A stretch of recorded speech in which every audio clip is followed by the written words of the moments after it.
ಮಾಡಿದ್ದಾರೆ. ಈ ಒಂದು ವೆಬಿನಾರ್ ಅಲ್ಲಿ ನಾವು ಇಲ್ಲಿವರೆಗೆ ಮಾಡಿರುವಂತಹ 6 ವೆಬಿನಾರ್ಗಳ ಪುನರ್ಮನನ ಆಗುತ್ತೆ. ಮತ್ತೆ ನ್ಯಾಸ್ ರಿಲೇಟೆಡ್ ಇರ್ಬೋದು, ಇನ್ಫಾರ್ಮೇಶನ್, ಫೀಡ್ಬ್ಯಾಕ್, ಡಿಸ್ಕಷನ್ ಎಲ್ಲ ನೋಡ್ತಾ ಹೋಗ್ತೀವಿ.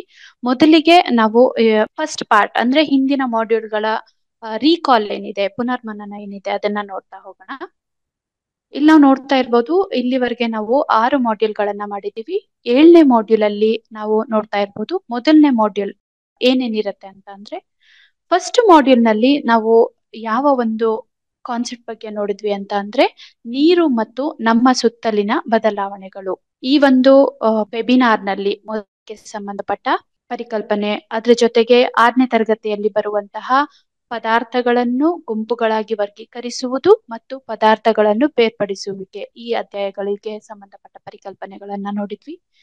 6ನೇ ತರಗತಿಯಲ್ಲಿ ಬರುವಂತಹ ಮತ್ತೊಂದು ಅಧ್ಯಾಯವಾದ ನಮ್ಮ ಸುತ್ತಲಿನ ಬದಲಾವಣೆ, ಅದೇ ರೀತಿಯಾಗಿ 7ನೇ ತರಗತಿಯಲ್ಲಿ ಭೌತ ಬದಲಾವಣೆ ಮತ್ತು ರಾಸಾಯನಿಕ ಬದಲಾವಣೆಗೆ, ಫಿಸಿಕಲ್ ಅಂಡ್ ಕೆಮಿಕಲ್ ಚೇಂಜಸ್, ಈ ಒಂದು ಚಾಪ್ಟರ್ಸ್ಗೆ ಸಂಬಂಧಪಟ್ಟ ಕಲಿಕಾ ಫಲಗಳನ್ನ ನಾವು ನೋಡಿದ್ವಿ. ಈ ಎಲ್ಲಾ ಸಂಪನ್ಮೂಲಗಳು ನಾವು ಈ 6 ವೆಬಿನಾರ್ ಅಲ್ಲಿ ಏನ್ ಮಾಡಿದೀವಿ, ಆ ಎಲ್ಲಾ ಸಂಪನ್ಮೂಲಗಳನ್ನ ನಾವು ಟೀಚೋಪಿಯಾ ಆಪ್ ನಲ್ಲಿ ನೋಡ್ಬೋದು. ಅದೇ ರೀತಿಯಾಗಿ ಯೂಟ್ಯೂಬ್ ಅಲ್ಲೂ ಕೂಡ ನಮ್ಮ caring with colour YouTube channel ಇದೆ. ಆ ಚಾನೆಲ್ ಅಲ್ಲೂ ಕೂಡ ನಮ್ಗೆ ಈ ಎಲ್ಲಾ ಇನ್ಫಾರ್ಮೇಶನ್ ಸಿಗುತ್ತೆ. ಈ ಸಂಪನ್ಮೂಲಗಳನ್ನ ನಾವು ನಮ್ಮ ತರಗತಿಯಲ್ಲಿ ಅನುಷ್ಠಾನ ಮಾಡ್ಬೋದು, ಇಂಪ್ಲಿಮೆಂಟ್ ಮಾಡ್ಬೋದು. ಹಾಗಿದ್ರೆ ಈ ಒಂದು ಮಾಡ್ಯೂಲ್ 1ರಲ್ಲಿ ಏನೇನೆಲ್ಲ ಎಲ್ಒಸ್ ಅನ್ನ ನಾವು ನೋಡಿದ್ವಿ ಅಂತ ನೋಡೋದಾದ್ರೆ, ಡೀಟೇಲ್ ಆಗಿ ಜಲಚಕ್ರದ ಬಗ್ಗೆ ತಿಳ್ಕೊಂಡ್ವಿ. ಅನೌಪಚಾರಿಕ ಮಾಪನಗಳನ್ನ ಬಳಸಿಕೊಂಡು ದೈನಂದಿನ ಜೀವನದಲ್ಲಿ ಬಳಸುವ ನೀರನ್ನ ಅಳೆಯೋದು. ಅಂದ್ರೆ ನಮ್ಮ ಡೈಲಿ ಲೈಫ್ ಅಲ್ಲಿ ನೀರಿನ ಪ್ರಾಮುಖ್ಯತೆ ಏನಿರ್ಬೋದು, ಎಷ್ಟು ನಾವು ಕುಡಿಯೋದಿಕ್ಕೆ ನೀರನ್ನ ಬಳಸ್ತೀವಿ, ಮತ್ತೆ ಕುಡಿಯಲು ಯೋಗ್ಯವಾದಂತಹ ನೀರ್ ಯಾವುದು, ಮತ್ತೆ ಯೋಗ್ಯವಲ್ಲದ ನೀರ್ ಯಾವುದು, ಇವುಗಳ ವರ್ಗೀಕರಣವನ್ನ ನೋಡಿದ್ವಿ. ನೀರಿನ ಕೊರತೆ ಮಾಡೋದ್ರಿಂದ ಅಥವಾ ವೇಸ್ಟ್ ಮಾಡೋದ್ರಿಂದ ಏನೇನೆಲ್ಲ ಸಮಸ್ಯೆಗಳು ಉಂಟಾಗುತ್ತೆ ಎನ್ನುವಂತಹ ಕಲಿಕಾ ಫಲವನ್ನ ನೋಡಿದ್ವಿ. ಮಳೆ ನೀರಿನ ಕೊಯ್ಲಿನ ಮಹತ್ವವನ್ನ ನೋಡಿದ್ವಿ. ಮತ್ತೆ ದೈನಂದಿನ ಜೀವನದಲ್ಲಿ ನಾವು ಕಲಿತಂತಹ ವೈಜ್ಞಾನಿಕ ಪರಿಕಲ್ಪನೆಗಳನ್ನ ಅನ್ವಯ ಮಾಡ್ಕೊಳ್ಳೋದು, ಅಂದ್ರೆ ವಸ್ತುಗಳನ್ನ ಬೇರ್ಪಡಿಸೋದು ನಮ್ಮ ದಿನನಿತ್ಯ ಜೀವನದಲ್ಲಿ ನಾವು ನೋಡುವಂತಹದ್ದು. ಮತ್ತೆ ಗುಣಲಕ್ಷಣಗಳ ಆಧಾರದ ಮೇಲೆ ನಾವು ಕರಗುವ ವಸ್ತುಗಳು, ಕರಗದ ವಸ್ತುಗಳು, ಪಾರದರ್ಶಕ ವಸ್ತುಗಳು, ಅರೆ ಪಾರದರ್ಶಕ ವಸ್ತುಗಳು, ಮತ್ತೆ ಅಪಾರದರ್ಶಕ ವಸ್ತುಗಳು, ಈ ವಸ್ತುಗಳನ್ನ ವರ್ಗೀಕರಣ ಮಾಡೋದನ್ನ ಕೂಡ ನಾವು ನೋಡಿದ್ವಿ. ಅಷ್ಟು ಮಾತ್ರವಲ್ಲದೆ ರಿವರ್ಸಿಬಲ್ ಮತ್ತೆ ಇರಿವರ್ಸಿಬಲ್ ಚೇಂಜಸ್ ಏನ್ ಹೇಳ್ತೀವಿ, ಆ ಚೇಂಜಸ್ ಗಳನ್ನ ವರ್ಗೀಕರಣ ಮಾಡೋದು. ಅಂದ್ರೆ ಫಿಸಿಕಲ್ ಚೇಂಜಸ್ ಅಂದ್ರೆ ಏನು, ಕೆಮಿಕಲ್ ಚೇಂಜ್ ಅಂದ್ರೆ ಏನು, ಅವೆರಡರ ನಡುವಿನ ಸಿಮಿಲಾರಿಟೀಸ್ ಏನು ಮತ್ತೆ ಡಿಫ್ರೆನ್ಸ್ ಏನು, ಏನ್ ವ್ಯತ್ಯಾಸಗಳಿದೆ ಅವೆರಡರ ನಡುವೆ ಅನ್ನೋದು ಕೂಡ ನಾವು ಈ ಒಂದು ಮೊದಲನೇ ಮಾಡ್ಯೂಲ್ ನಲ್ಲಿ ನೋಡಿದ್ವಿ. ಈ ಒಂದು ಮೊದಲನೇ ಮಾಡ್ಯೂಲ್ ನಲ್ಲಿ ಕವರ್ ಆಗಿರುವಂತಹ ನ್ಯಾಸ್ ಕಲಿಕಾ ಫಲಗಳು ಯಾವ್ದ್ಯಾವ್ದು ಅಂತ ನೋಡೋದಾದ್ರೆ, group object, birds, animals, features, activities according to differences and similarities using senses. ಅದೇ ರೀತಿಯಾಗಿ guesses the properties of materials and verifies using simple tools. ಚಿಕ್ಕ ಚಿಕ್ಕ ಟೂಲ್ ಗಳನ್ನ ಬಳಸ್ಕೊಂಡು ನಾವು ಪ್ರಾಪರ್ಟಿಗಳನ್ನ ಗೆಸ್ ಮಾಡೋದಿರ್ಬೋದು, ಮತ್ತೆ ವೆರಿಫೈ ಮಾಡೋದು. ಮತ್ತೆ ಆ ಒಂದು ಏನೇ ಒಂದು ಆಕ್ಟಿವಿಟಿ ಮಾಡಿದಾಗ ಆ ಒಂದು ಪ್ಯಾಟರ್ನ್ ಅನ್ನ ನೋಡೋದು. ಫಾರ್ ಎಕ್ಸಾಂಪಲ್, ಇವಾಗ ನೀರು ಎವಾಪರೇಟ್ ಆಗುತ್ತೆ, ಯಾಕೆ ಆಗ್ತಾ ಇದೆ, ಆ ಒಂದು ಫೆನಾಮಿನಾ ಹೇಗಾಗುತ್ತೆ, ಎಲ್ಲೆಲ್ಲಿ ನಾವು ಎವಾಪರೇಷನ್ ನ ನೋಡ್ಬೋದು. ಈ ರೀತಿ ಎಲ್ಲ ನಾವು ಕಾಸ್ ಮತ್ತೆ ಎಫೆಕ್ಟ್ ನಡುವಿನ ರಿಲೇಷನ್ ನ ಎಸ್ಟಾಬ್ಲಿಷ್ ಮಾಡೋದನ್ನ ನಾವು ನೋಡಿದ್ವಿ. ವಾಯ್ಸ್ ಒಪಿನಿಯನ್, ನೀರಿನ ಪ್ರಾಮುಖ್ಯತೆ ಎಷ್ಟು, ನೀರನ್ನ ವ್ಯರ್ಥ ಮಾಡಬಾರ್ದು, ನಮ್ಮ ಫ್ಯಾಮಿಲಿಯಲ್ಲಿ ನಾನು ಪ್ರತಿದಿನ ಎಷ್ಟು ನೀರನ್ನ ಬಳಸ್ತೀನಿ, ಎಷ್ಟು ನೀರು ಬೇಕಾಗಿದೆ, ಅಗತ್ಯ, ನೀಡ್ ಮತ್ತೆ ವಾಂಟ್ ಏನಿದೆ ಅವುಗಳ ಮೀನಿಂಗ್ ಅನ್ನ ತಿಳ್ಕೊಂತ ಹೋದ್ವಿ. ನಮ್ಮ ದಿನನಿತ್ಯ ಜೀವನದಲ್ಲಿ ನೀರನ್ನ ಬಳಸೋದ್ರ ಅಗತ್ಯದ ಬಗ್ಗೆ ಡಿಸ್ಕ್ರೈಬ್ ಮಾಡೋದಿರ್ಬೋದು.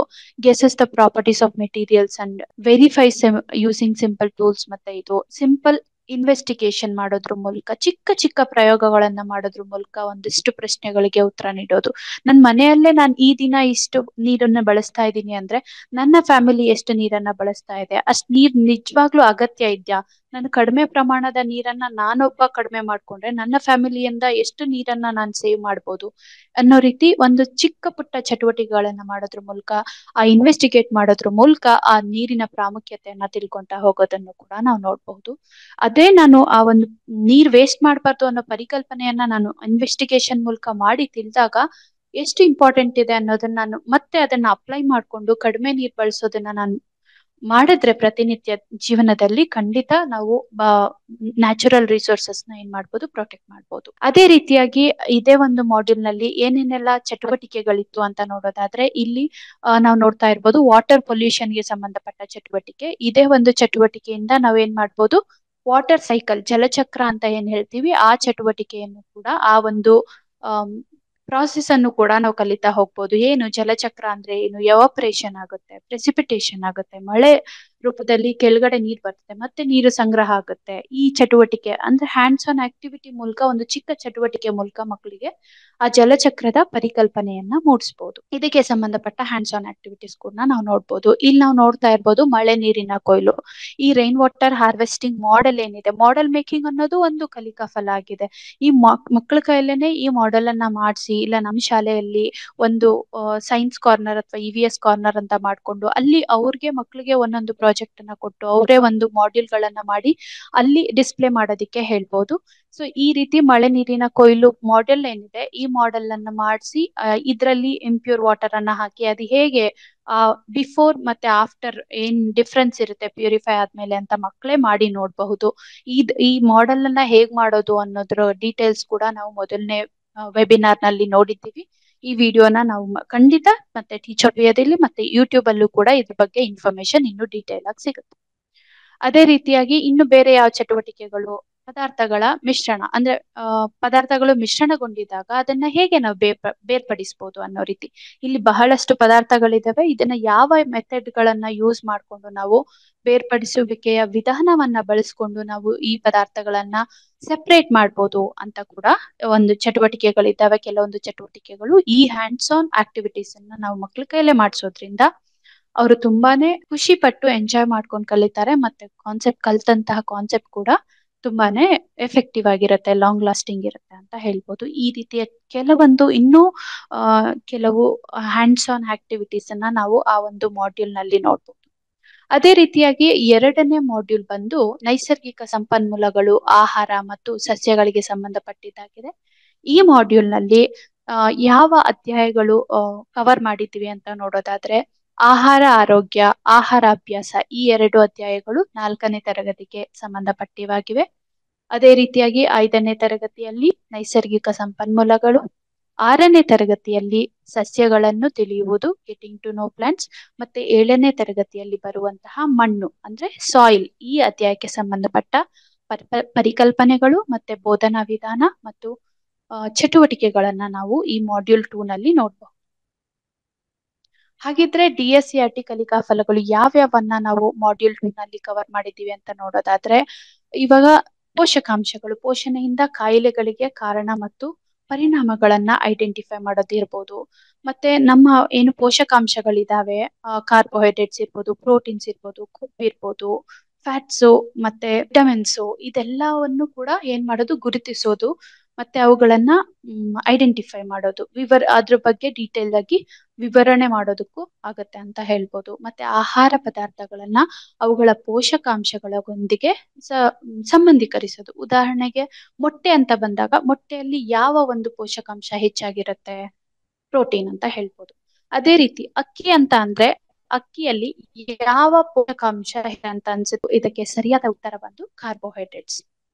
ಅದೇ ರೀತಿ ಇದಕ್ಕೆ ಸಂಬಂಧಪಟ್ಟ ಎಲ್ಲ ಪೋಷಕಾಂಶಗಳಿಗೆ ಸಂಬಂಧಪಟ್ಟ ಇದನ್ನ ನಾವು ನೋಡ್ಬೋದು. ನಮ್ಮ ದೇಹಕ್ಕೆ ಎಲ್ಲಾ ಪೋಷಕಾಂಶಗಳು ಬ್ಯಾಲೆನ್ಸ್ಡ್ ಆಗಿರ್ಬೇಕು, ಆಗ ಮಾತ್ರ ನಮ್ಗೆ ಎಲ್ಲ ಎನರ್ಜಿ ಇರ್ಬೋದು, ನಮ್ಗೆ ದೇಹದ ಬೆಳವಣಿಗೆ ಇರ್ಬೋದು, ಮತ್ತೆ ರಕ್ಷಣೆ ಇರ್ಬೋದು, ಇದೆಲ್ಲಾನು ಮಾಡ್ಕೊಳ್ಳೋದಕ್ಕೆ ಸಾಧ್ಯ ಆಗುತ್ತೆ. ಸೊ ಆದ್ದರಿಂದ ಸಮತೋಲಿತ ಆಹಾರಕ್ಕೆ ಸಂಬಂಧಪಟ್ಟ ಚಟುವಟಿಕೆಗಳು ಹಾಗಂದ್ರೆ ಏನು, ಅದ್ರ ಬಗ್ಗೆ ಡೀಟೇಲ್ ಇನ್ಫಾರ್ಮೇಶನ್ ಅನ್ನ ನಾವು ಮಾಡ್ಯೂಲ್ 2 ನಲ್ಲಿ ನೋಡ್ಬೋದು. ಅಷ್ಟು ಮಾತ್ರನಾ, ಇಲ್ಲ, ನೈಸರ್ಗಿಕ ಸಂಪನ್ಮೂಲಗಳನ್ನ ವರ್ಗೀಕರಿಸೋದು ಅಂದ್ರೆ ನವೀಕರಿಸಬಹುದಾದ ಮತ್ತು ನವೀಕರಿಸಲಾಗದ ನೈಸರ್ಗಿಕ ಸಂಪನ್ಮೂಲಗಳ ಬಗ್ಗೆ ತಿಳ್ಕೊಂಡ್ವಿ. ಅದೇ ರೀತಿಯಾಗಿ ಸ್ವಾಭಾವಿಕ ಸಂಪನ್ಮೂಲಗಳಿಗೆ ಸೂಕ್ತವಾಗಿ ಅನ್ನೋದನ್ನ, ವಿವಿಧ ರೀತಿಯ ನೈಸರ್ಗಿಕ ಸಂಪನ್ಮೂಲಗಳು ಮತ್ತು ಆ ಸಂಪನ್ಮೂಲಗಳನ್ನ ಹೇಗೆ ಸಂರಕ್ಷಣೆ ಮಾಡೋದು ಅನ್ನೋದನ್ನು ಕೂಡ ನಾವು ಇದರಲ್ಲಿ ನೋಡಬಹುದು. ಮತ್ತೆ HPS ಅಲ್ಲಿ ಬರುವಂತಹ ಫೋಟೋಸಿಂಥಸಿಸ್ ಪ್ರಕ್ರಿಯೆ ಏನಿದೆ ಅದನ್ನ ವಿವರಣೆ ಮಾಡೋದಿರ್ಬೋದು, ಅದ್ರ ಡೆಫಿನೇಷನ್ ಇರ್ಬೋದು, ಅದ್ರ ಸಮೀಕರಣ ಇರ್ಬೋದು, ಅದಕ್ಕೆ ಸಂಬಂಧಪಟ್ಟಾಗೆ ಕೆಲವು ಸರಳ ಸಂಶೋಧನೆಗಳನ್ನ ಮಾಡೋದ್ರ ಮೂಲಕ ಮಕ್ಕಳಿಗೆ ಆ ಒಂದು ಪರಿಕಲ್ಪನೆಯನ್ನ ಮೂಡಿಸೋದು. ಅಂದ್ರೆ ಇವಾಗ ಒಂದು ಯಾವುದೇ ಒಂದು ಎಲೆ ತಗೊಂಡ್ರೆ ಎಲ್ಲ ಹಸಿರು ಬಣ್ಣದಲ್ಲೇ ಇರೋದಿಲ್ಲ, ಬೇರೆ ಬೇರೆ ಬಣ್ಣಗಳಿರುತ್ತೆ. ಏನ್ ಕಾರಣ ಇರ್ಬೋದು, ಯಾಕೆ ಆ ರೀತಿ ಆಗ್ತಾ ಇದೆ ಅಂತ ಅವರೇ ಅಬ್ಸರ್ವ್ ಮಾಡಿ ಆ ಡಿಫ್ರೆನ್ಸ್ ಅನ್ನ ನೋಟಿಸ್ ಮಾಡಿ ಯಾಕೆ ಹಾಗೆ ಆಗ್ತಾ ಇದೆ ಅನ್ಬಿಟ್ಟು ಅದು ಉತ್ತರ ತಿಳ್ಕೊಂಡು ಅದನ್ನ ದಿನನಿತ್ಯ ಜೀವನದಲ್ಲಿ ಅಪ್ಲೈ ಮಾಡಿ. ಪ್ಲಾಂಟ್ಸ್ ಹೀಗಿದೆ ಅಂದ್ರೆ ಬೇರೆ ಇನ್ಯಾವುದೋ ಪ್ಲಾಂಟ್ ಬೇರೆ ಕಲರ್ ಇದೆ ಅಂದ್ರೆ ಅದ್ರಲ್ಲಿ ಫೋಟೋಸಿಂಥಸಿಸ್ ಆಗ್ತಾ ಇರಲ್ವಾ? ಹಸಿರು ಬಣ್ಣ ಇದ್ರೆ ಮಾತ್ರ ಫೋಟೋಸಿಂಥಸಿಸ್ ಆಗ್ತಾ ಇದೆಯಾ? ಫೋಟೋಸಿಂಥಸಿಸ್ ಆಗ್ತಿಲ್ಲ ಅಂದ್ರೆ ಯಾಕೆ ಅದ್ರಲ್ಲಿ ಆ ಗಿಡ ಬೆಳೀತಾ ಇದೆ, ತನ್ನಷ್ಟಕ್ಕೆ ತಾನೇ ಆಹಾರ ಪ್ರಿಪೇರ್ ಮಾಡ್ಕೊತಿದೆ ಅಂದ್ರೆ ಹೇಗ್ ಮಾಡ್ಕೊತಾ ಇದೆ? ಈ ರೀತಿ ಚಿಕ್ಕ ಚಿಕ್ಕ ಸಂಶೋಧನೆ ಅಂದ್ರೆ ತುಂಬಾ ದೊಡ್ಡ ಮಟ್ಟದ್ದು ಅಂತಲ್ಲ, ಒಂದು ಚಿಕ್ಕ ಚಿಕ್ಕ ಸಂಶೋಧನೆಗಳನ್ನ ಮಾಡೋದ್ರ ಮೂಲಕನೇ ನಮ್ಮ ಒಂದು ಹ್ಯಾಂಡ್ಸ್ ಆಫ್ ಆಕ್ಟಿವಿಟಿ ಮಾಡಿಸ್ಬೇಕಾದ್ರೇನೆ ನಾವು ಈ ಒಂದು ಕೆಲವೊಂದು ಸೈನ್ಸ್ ಪ್ರಾಸೆಸ್ ಸ್ಕಿಲ್ಸ್ ನ ಅದ್ರಲ್ಲಿ ತಗೊಂಡ್ ಬಂದ್ರೆ ಖಂಡಿತ ಹೋಗ್ತಾ ಹೋಗ್ತಾ ಅವರಲ್ಲಿ ಆ ಒಂದು ಇನ್ವೆಸ್ಟಿಗೇಷನ್ ಸ್ಕಿಲ್ ಏನಿದೆ ಅದು ಡೆವಲಪ್ ಆಗುತ್ತೆ ಅಂತ ಹೇಳ್ಬೋದು. ಅದೇ ರೀತಿಯಾಗಿ ಮಣ್ಣಿಗೆ ಸಂಬಂಧಪಟ್ಟ ಹಾಗೆ ಮಣ್ಣಿನ ಸವೆತ ಅಂದ್ರೆ ಏನು, ಅದನ್ನ ಹೇಗೆ ತಡಿಬಹುದು ನಾವು, ಮಣ್ಣಿನಲ್ಲಿ ಯಾವ್ಯಾವೆಲ್ಲ ಲೇಯರ್ಸ್ ಇದಾವೆ, ಮತ್ತೆ ಅದನ್ನ ನಾವು ದಿನನಿತ್ಯ ಜೀವನದಲ್ಲಿ ಹೇಗೆ ಅಳವಡಿಕೆ ಮಾಡ್ಕೋಬಹುದು, ಈ ಒಂದು ಸರಳ ವೈಜ್ಞಾನಿಕ ಪರಿಕಲ್ಪನೆಗಳನ್ನ ಅನ್ನೋದು ಕೂಡ ನಾವು ನೋಡ್ತಾ ಹೋದ್ವಿ. ಮತ್ತೆ ಮಾಲಿನ್ಯಕಾರಕಗಳನ್ನ ಕಡಿಮೆಗೊಳಿಸುವ ಕ್ರಮಗಳು. ಇವಾಗ ಮಣ್ಣಿನ ಸವೆತ ಆಗ್ತಾ ಇದೆ, ಮಣ್ಣಿಗೆ ಮಾಲಿನ್ಯಕಾರಕಗಳನ್ನ ಸೇರಿಸೋದ್ರಿಂದ ಏನೇನೆಲ್ಲ ತೊಂದರೆ ಆಗುತ್ತೆ, ಹೇಗೆ ಅದರಿಂದ ನಾವು ಹೊರ ಬರ್ಬೋದು, ಹೇಗೆ ಅನ್ನೋದ್ರ ಬಗ್ಗೆ ಕೂಡ ನಾವು ಈ ಒಂದು 2ನೇ ಮಾಡ್ಯೂಲ್ ನಲ್ಲಿ ನೋಡ್ಬೋದು. ಹಾಗಾದ್ರೆ ನ್ಯಾಸ್ ನಲ್ಲಿ ಬರುವಂತಹ ಕಲಿಕಾ ಫಲಗಳು ಯಾವ್ದ್ಯಾವ್ದೆಲ್ಲ ಕವರ್ ಆಗಿದೆ ಅಂತ ನೋಡೋದಾದ್ರೆ ರೆಕಾರ್ಡ್, ಅಬ್ಸರ್ವೇಷನ್ ಅಂಡ್ ಎಕ್ಸ್ಪೀರಿಯನ್ಸಸ್ ಇದೆ. ಅದೇ ರೀತಿಯಾಗಿ ರಿಲೇಟ್ ಮಾಡುವಂತದ್ದು, relate processes and phenomena with causes ಅಂತ ಇರ್ಬೋದು. ಅಂದ್ರೆ ಯಾವ ಪರ್ಟಿಕ್ಯುಲರ್ ಏನೋ ಡಿಫಿಷಿಯನ್ಸಿ ಇದೆ ಅಂದ್ರೆ ಆ ಡಿಫಿಷಿಯನ್ಸಿ ಇರೋದ್ರಿಂದ ನಮಗ್ ಕಾಯಿಲೆ ಬರುತ್ತೆ. ಇವಾಗ ವಿಟಮಿನ್ ಡಿ ಡಿಫಿಷಿಯನ್ಸಿ ಇದ್ರೆ ನನ್ಗೆ ಏನ್ ಕಾಯಿಲೆ ಬರ್ಬೋದು, ವಿಟಮಿನ್ ಸಿ ಡಿಫಿಷಿಯನ್ಸಿ ಅಂತ ಅಂದಾಗ ನಮ್ಗೆ ಯಾವ ರೀತಿಯ ತೊಂದರೆ ಆಗ್ಬೋದು, ಡಿಫಿಷಿಯನ್ಸಿ ಇದೆ ಅಂದ್ರೆ ಯಾವ ರೀತಿಯ ಕಾಯಿಲೆ ಬರ್ಬೋದು ಅಂತ ಅನ್ಸುತ್ತೆ. ಈ ರೀತಿ ನಮ್ಮ ಒಂದು ನಾವು ದಿನನಿತ್ಯ ಸೇವಿಸುವಂತಹ ಆಹಾರದಲ್ಲಿ ಎಲ್ಲಾ ಪೋಷಕಾಂಶಗಳು ಬ್ಯಾಲೆನ್ಸ್ಡ್ ಆಗಿರ್ಬೇಕು, ಇಲ್ಲ ಅಂತಂದ್ರೆ ನಮ್ಗೆ ಕೆಲವೊಂದು ರೋಗಗಳಿಗೆ ತುತ್ತಾಗುವಂತ ಸಾಧ್ಯತೆ ಹೆಚ್ಚಾಗಿರುತ್ತೆ.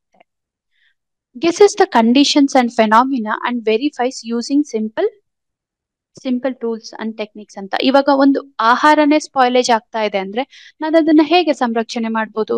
ಉದಾಹರಣೆಗೆ ನಾನು ಉಪ್ಪಿನಕಾಯಿ ಅಂತ ಬಂದಾಗ ಜಾಸ್ತಿ ಏನ್ ಮಾಡ್ತೀನಿ, ನಾನು ಉಪ್ಪನ್ನ ಜಾಸ್ತಿ ಬಳಸ್ತೀನಿ. ಉಪ್ಪನ್ನ ಜಾಸ್ತಿ ಬಳಸೋದ್ರಿಂದ ಅದೇನಾಗುತ್ತೆ, ಜಾಸ್ತಿ ಕಾಲ ನಾನು ಏನ್ ಮಾಡ್ಬೋದು, ಸಂರಕ್ಷಣೆ ಮಾಡ್ಬೋದು. ಅದೇ ರೀತಿಯಾಗಿ ಇವಾಗ ಉದಾಹರಣೆಗೆ ನಾನು ಯಾವ್ದಾದ್ರು ಜಾಮ್ ಅನ್ನ ನಾನು ಪ್ರೊಟೆಕ್ಟ್ ಮಾಡ್ಬೇಕು, ಸಂರಕ್ಷಣೆ ಮಾಡ್ಬೇಕು ಅಂದಾಗ ನಾನು ಅಲ್ಲಿ ಏನ್ ಮಾಡ್ಬೇಕಾಗುತ್ತೆ, ಕೆಲವೊಂದ್ ಕಡೆ ಸಕ್ಕರೆಯನ್ನ ಬೇಕಾಗುತ್ತೆ. ಸೊ ಈ ರೀತಿಯಾಗಿ ಬೇರೆ ಬೇರೆ ವಿಧಾನದಿಂದ ನಾವೇನ್ ಮಾಡ್ತಾ ಹೋಗ್ಬೋದು, ನಾವು ಫುಡ್ ಅನ್ನ ಸ್ಟೋರ್ ಮಾಡ್ತಾ ಹೋಗ್ಬೋದು.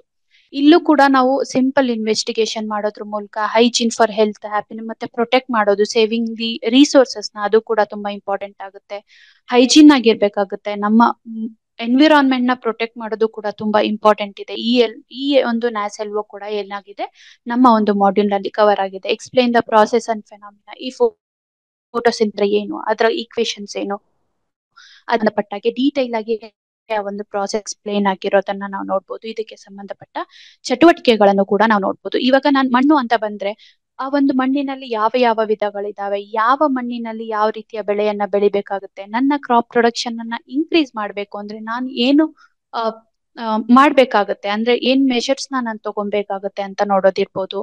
ನಾವು ಏನು relate the process and phenomena with causes ಅಂತ ಅಂದ್ರೆ crops grown with types of soil, ಈಗಾಗ್ಲೇ ನೋಡ್ದಾಗೆ ಯಾವ ಮಣ್ಣಲ್ಲಿ ಯಾವ ರೀತಿಯ ಬೆಳೆಯನ್ನ ಬೆಳಿತೀವಿ ಅನ್ನೋದಿರ್ಬೋದು. ಅದನ್ನ ಅಪ್ಲೈ ಮಾಡ್ಕೊಂಡು ಆ ನಾಲೆಡ್ಜ್ ಇಟ್ಕೊಂಡು ಬೆಳೆದಾಗ ನಮ್ಗೆ ಒಂದು ಪ್ರಾಡಕ್ಟ್ ಏನಿದೆ ತುಂಬಾ ಚೆನ್ನಾಗಿ ಬರುತ್ತೆ ಅಂತ ಹೇಳ್ಬೋದು. ಇಲ್ಲಿ ನಾವು ನೋಡ್ತಾ ಇರ್ಬೋದು ದ್ಯುತಿ ಸಂಶ್ಲೇಷಣೆ ಪ್ರಯೋಗ, ಈಗಷ್ಟೇ ಹೇಳಿದ್ವಿ.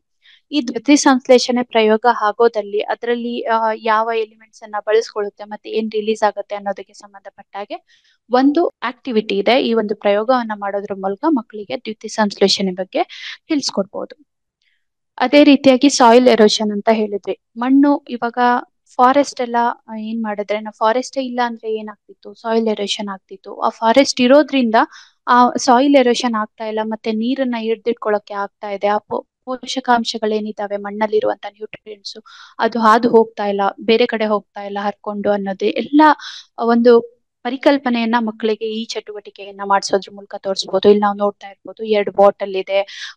ಒಂದ್ರಲ್ಲಿ ಸಸ್ಯಗಳನ್ನ ಹಾಕಿದ್ದಾರೆ, ಇನ್ನೊಂದ್ರಲ್ಲಿ ಸಸ್ಯಗಳನ್ನ ಹಾಕಿಲ್ಲ. ಈ ರೀತಿ ಮಾಡಿದಾಗ ಏನಾಗುತ್ತೆ, ಆ ಸಾಯಿಲ್ ಎರೋಷನ್ ಸ್ಟಾಪ್ ಮಾಡ್ಬೋದು ಈ ರೀತಿ ಅಂತ ಅಂದ್ಬಿಟ್ಟು ಒಂದು ಚಟುವಟಿಕೆಗಳನ್ನ ಮಾಡೋದ್ರ ಮೂಲಕ ಮಕ್ಕಳಿಗೆ ಏನ್ ಮಾಡ್ಬೋದು, ಮನವರಿಕೆ ಮಾಡ್ಬೋದು. ಈ ಚಟುವಟಿಕೆಯನ್ನು ಕೂಡ ನಾವು ಮಾಡ್ಯೂಲ್ ನಲ್ಲಿ ನೋಡ್ಬೋದು.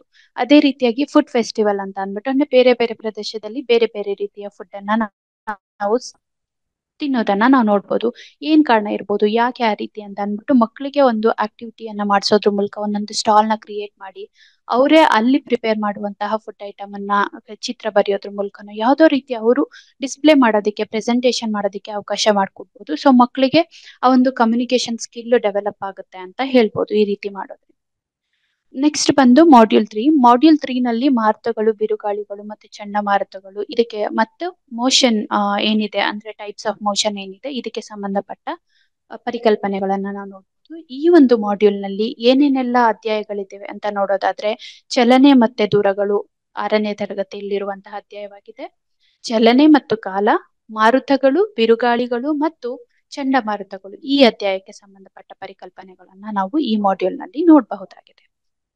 ಹಾಗಿದ್ರೆ DSCRT ಅಂತ ಏನ್ ಹೇಳ್ತೀವಿ, ಇದರಲ್ಲಿ ಯಾವ ಯಾವ ಒಂದು ಕಲಿಕಾ ಫಲಗಳನ್ನ ಕವರ್ ಮಾಡಲಾಗಿದೆ ಈ 3ನೇ ಮಾಡ್ಯೂಲ್ ಅಲ್ಲಿ ಅಂತ ನೋಡೋದಾದ್ರೆ, ಟೈಪ್ಸ್ ಆಫ್ ಮೋಷನ್ ಇರ್ಬೋದು, ಅದೇ ರೀತಿಯಾಗಿ ಅಳತೆ ಮತ್ತು ಲೆಕ್ಕಾಚಾರ ಮಾಡೋದು. ಅಂದ್ರೆ ಯಾವುದೇ ಒಂದು ವಸ್ತು ಚಲಿಸ್ತಾ ಇದೆ ಅಂದ್ರೆ ಅದರ ವೇಗ, ಸರಳ ಲೋಲಕದ ಅವಧಿ ಇರ್ಬೋದು, ಮತ್ತೆ ಗ್ರಾಫ್ ಗಳನ್ನ ರಚಿಸ್ಬಿಟ್ಟು ಅದನ್ನ ಅರ್ಥೈಸಿಕೊಳ್ಳೋದಿರ್ಬೋದು, ಮತ್ತೆ ದೈನಂದಿನ ಜೀವನದಲ್ಲಿ ಈ ವೈಜ್ಞಾನಿಕ ಪರಿಕಲ್ಪನೆಗಳನ್ನ ಅನ್ವಯ ಮಾಡ್ಕೊಂಡಿರೋದಿರ್ಬೋದು, ಹೇಗೆ ಆ ಒಂದು ಪ್ರಕ್ರಿಯೆಗಳು ಮತ್ತು ವಿದ್ಯಮಾನಗಳೇನಿದಾವೆ ಅವುಗಳನ್ನ ಕಾರಣಗಳೊಂದಿಗೆ ಆ ಅರಿವು ಮಾಡ್ಕೊಳ್ಳುವಂಥದ್ದು, ಅರಿವು ಮೂಡಿಸ್ಕೊ ಗಾಳಿಯ ವೇಗ ಮತ್ತೆ ಗಾಳಿಯ ಒತ್ತಡ ಹೇಗೆ ಒಂದಕ್ಕೊಂದು ಸಂಬಂಧ ಹೊಂದಿದೆ, ಗಾಳಿಯ ವೇಗ ಜಾಸ್ತಿ ಆದ್ರೆ ಗಾಳಿಯ ಒತ್ತಡ ಏನಾಗುತ್ತೆ, ಈ ರೀತಿ ಎಲ್ಲಾ ಪರಿಕಲ್ಪನೆಗಳನ್ನ ನಾವು ನೋಡ್ಬೋದು. ಹಾಗಿದ್ರೆ ಯಾವುದೇ ಒಂದು ವಸ್ತು ಚಲಿಸ್ತಾ ಇದೆ ಅಂತ ಅಂದ್ರೆ ಅದ್ರದ ಆ ಒಂದು ವಸ್ತು ಎಷ್ಟು ದೂರ ಚಲಿಸಿದೆ ಅಂತ ಮೆಷರ್ ಮಾಡೋದಕ್ಕೆ ಒಂದು ಇನ್ಸ್ಟ್ರೂಮೆಂಟ್ ಇದೆ. ಅದ್ ಯಾವ್ದು ಅಂತ ಹೇಳಕ್ಕಾಗತ್ತಾ?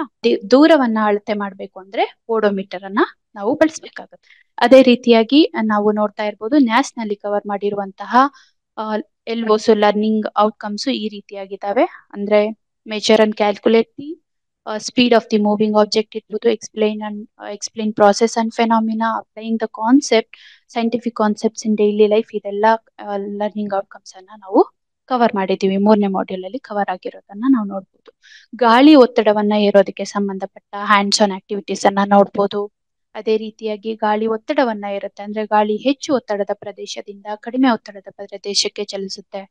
ಗಾಳಿಯ ಎಲ್ಲಾ ಗುಣಲಕ್ಷಣಗಳೇನಿದ್ದಾವೆ ಅವೆಲ್ಲಕ್ಕೂ ಸಂಬಂಧಪಟ್ಟ ಹ್ಯಾಂಡ್ಸ್ ಆನ್ ಆಕ್ಟಿವಿಟೀಸ್ ಅನ್ನ ಮಕ್ಕಳ ಕೈಲೇ ಮಾಡುವಂತಹ ಲೋ ಕಾಸ್ಟ್ ಮೆಟೀರಿಯಲ್ಸ್ ಅನ್ನ ಬಳಸ್ಕೊಂಡು ಈ ಚಟುವಟಿಕೆಗಳನ್ನ ನಾವು ಮಾಡ್ಬೋದು. ಇವೆಲ್ಲವೂ ಕೂಡ ನಮ್ಗೆ ಯೂಟ್ಯೂಬ್ ಅಲ್ಲಿ ಮತ್ತೆ ಟೀಚೋಪಿಯಾ ಆಪ್ ನಲ್ಲಿ ಲಭ್ಯ ಇದ್ದಾವೆ, ಅದನ್ನ ನಾವು ಬಳಸ್ಕೊಬಹುದು.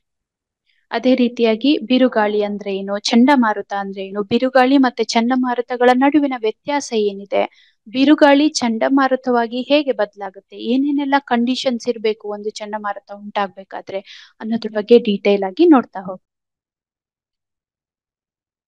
ಸೊ ಈಗಾಗಲೇ ನಾವು 3 ಮಾಡ್ಯೂಲ್ಗಳಲ್ಲಿ ಯಾವೆಲ್ಲ ಪರಿಕಲ್ಪನೆಗಳನ್ನ ತಗೊಂಡಿದ್ವಿ, ಯಾವೆಲ್ಲ DSCRT ಮತ್ತೆ NAS LOS ನ ಕಾನ್ಸಂಟ್ರೇಟ್ ಮಾಡಿದ್ವಿ ಅನ್ನೋದು ನೋಡ್ತಾ ಬಂದ್ವಿ. ಅದೇ ರೀತಿಯಾಗಿ ಮಾಡ್ಯೂಲ್ 4ರಲ್ಲಿ ನಾವು ಜೀವ ಪ್ರಪಂಚ ವೈವಿಧ್ಯತೆ ಬಗ್ಗೆ ಥೀಮ್ ಆಗಿ ತಗೊಂಡು 4ನೇ ತರಗತಿಗೆ ಸಂಬಂಧಪಟ್ಟಂತ ಅದ್ಭುತ ಯಂತ್ರ ನಮ್ಮ ದೇಹ ಚಾಪ್ಟರ್ನ ಕವರ್ ಮಾಡಿದ್ವಿ. ಜೊತೆಗೆ 6ನೇ ತರಗತಿಗೆ ಸಂಬಂಧಪಟ್ಟಂತ ಜೀವಿಗಳು, ಅವುಗಳ ಗುಣಲಕ್ಷಣಗಳು ಮತ್ತು ಆವಾಸ ಹೊಂದಾಣಿಕೆಗಳ ಬಗ್ಗೆ ಕೂಡ ಮಾತಾಡಿದ್ದೀವಿ. 7ನೇ ತರಗತಿಗೆ ಸಂಬಂಧಪಟ್ಟಂತ ಜೀವಿಗಳಲ್ಲಿ ಉಸಿರಾಟ ಹಾಗೂ ಪ್ರಾಣಿಗಳು ಮತ್ತು ಸಸ್ಯಗಳಲ್ಲಿ ಸಾಗಾಣಿಕೆ ಚಾಪ್ಟರ್ನ ಕವರ್ ಮಾಡಿದ್ವಿ. ಇವುಗಳನ್ನ ನಾವು ಟೀಚೋಪಿಯಾ ಮತ್ತು ಯೂಟ್ಯೂಬ್ ಮೀಡಿಯಾದಲ್ಲಿ ನೋಡಬಹುದಾಗಿದೆ. ಅವುಗಳ ಲಿಂಕ್ ನ ಕೂಡ ನಾವು ಆದಷ್ಟು ಬೇಗ ನಿಮ್ಗೆ ತಲುಪಿಸ್ಕೊಡ್ತೀವಿ.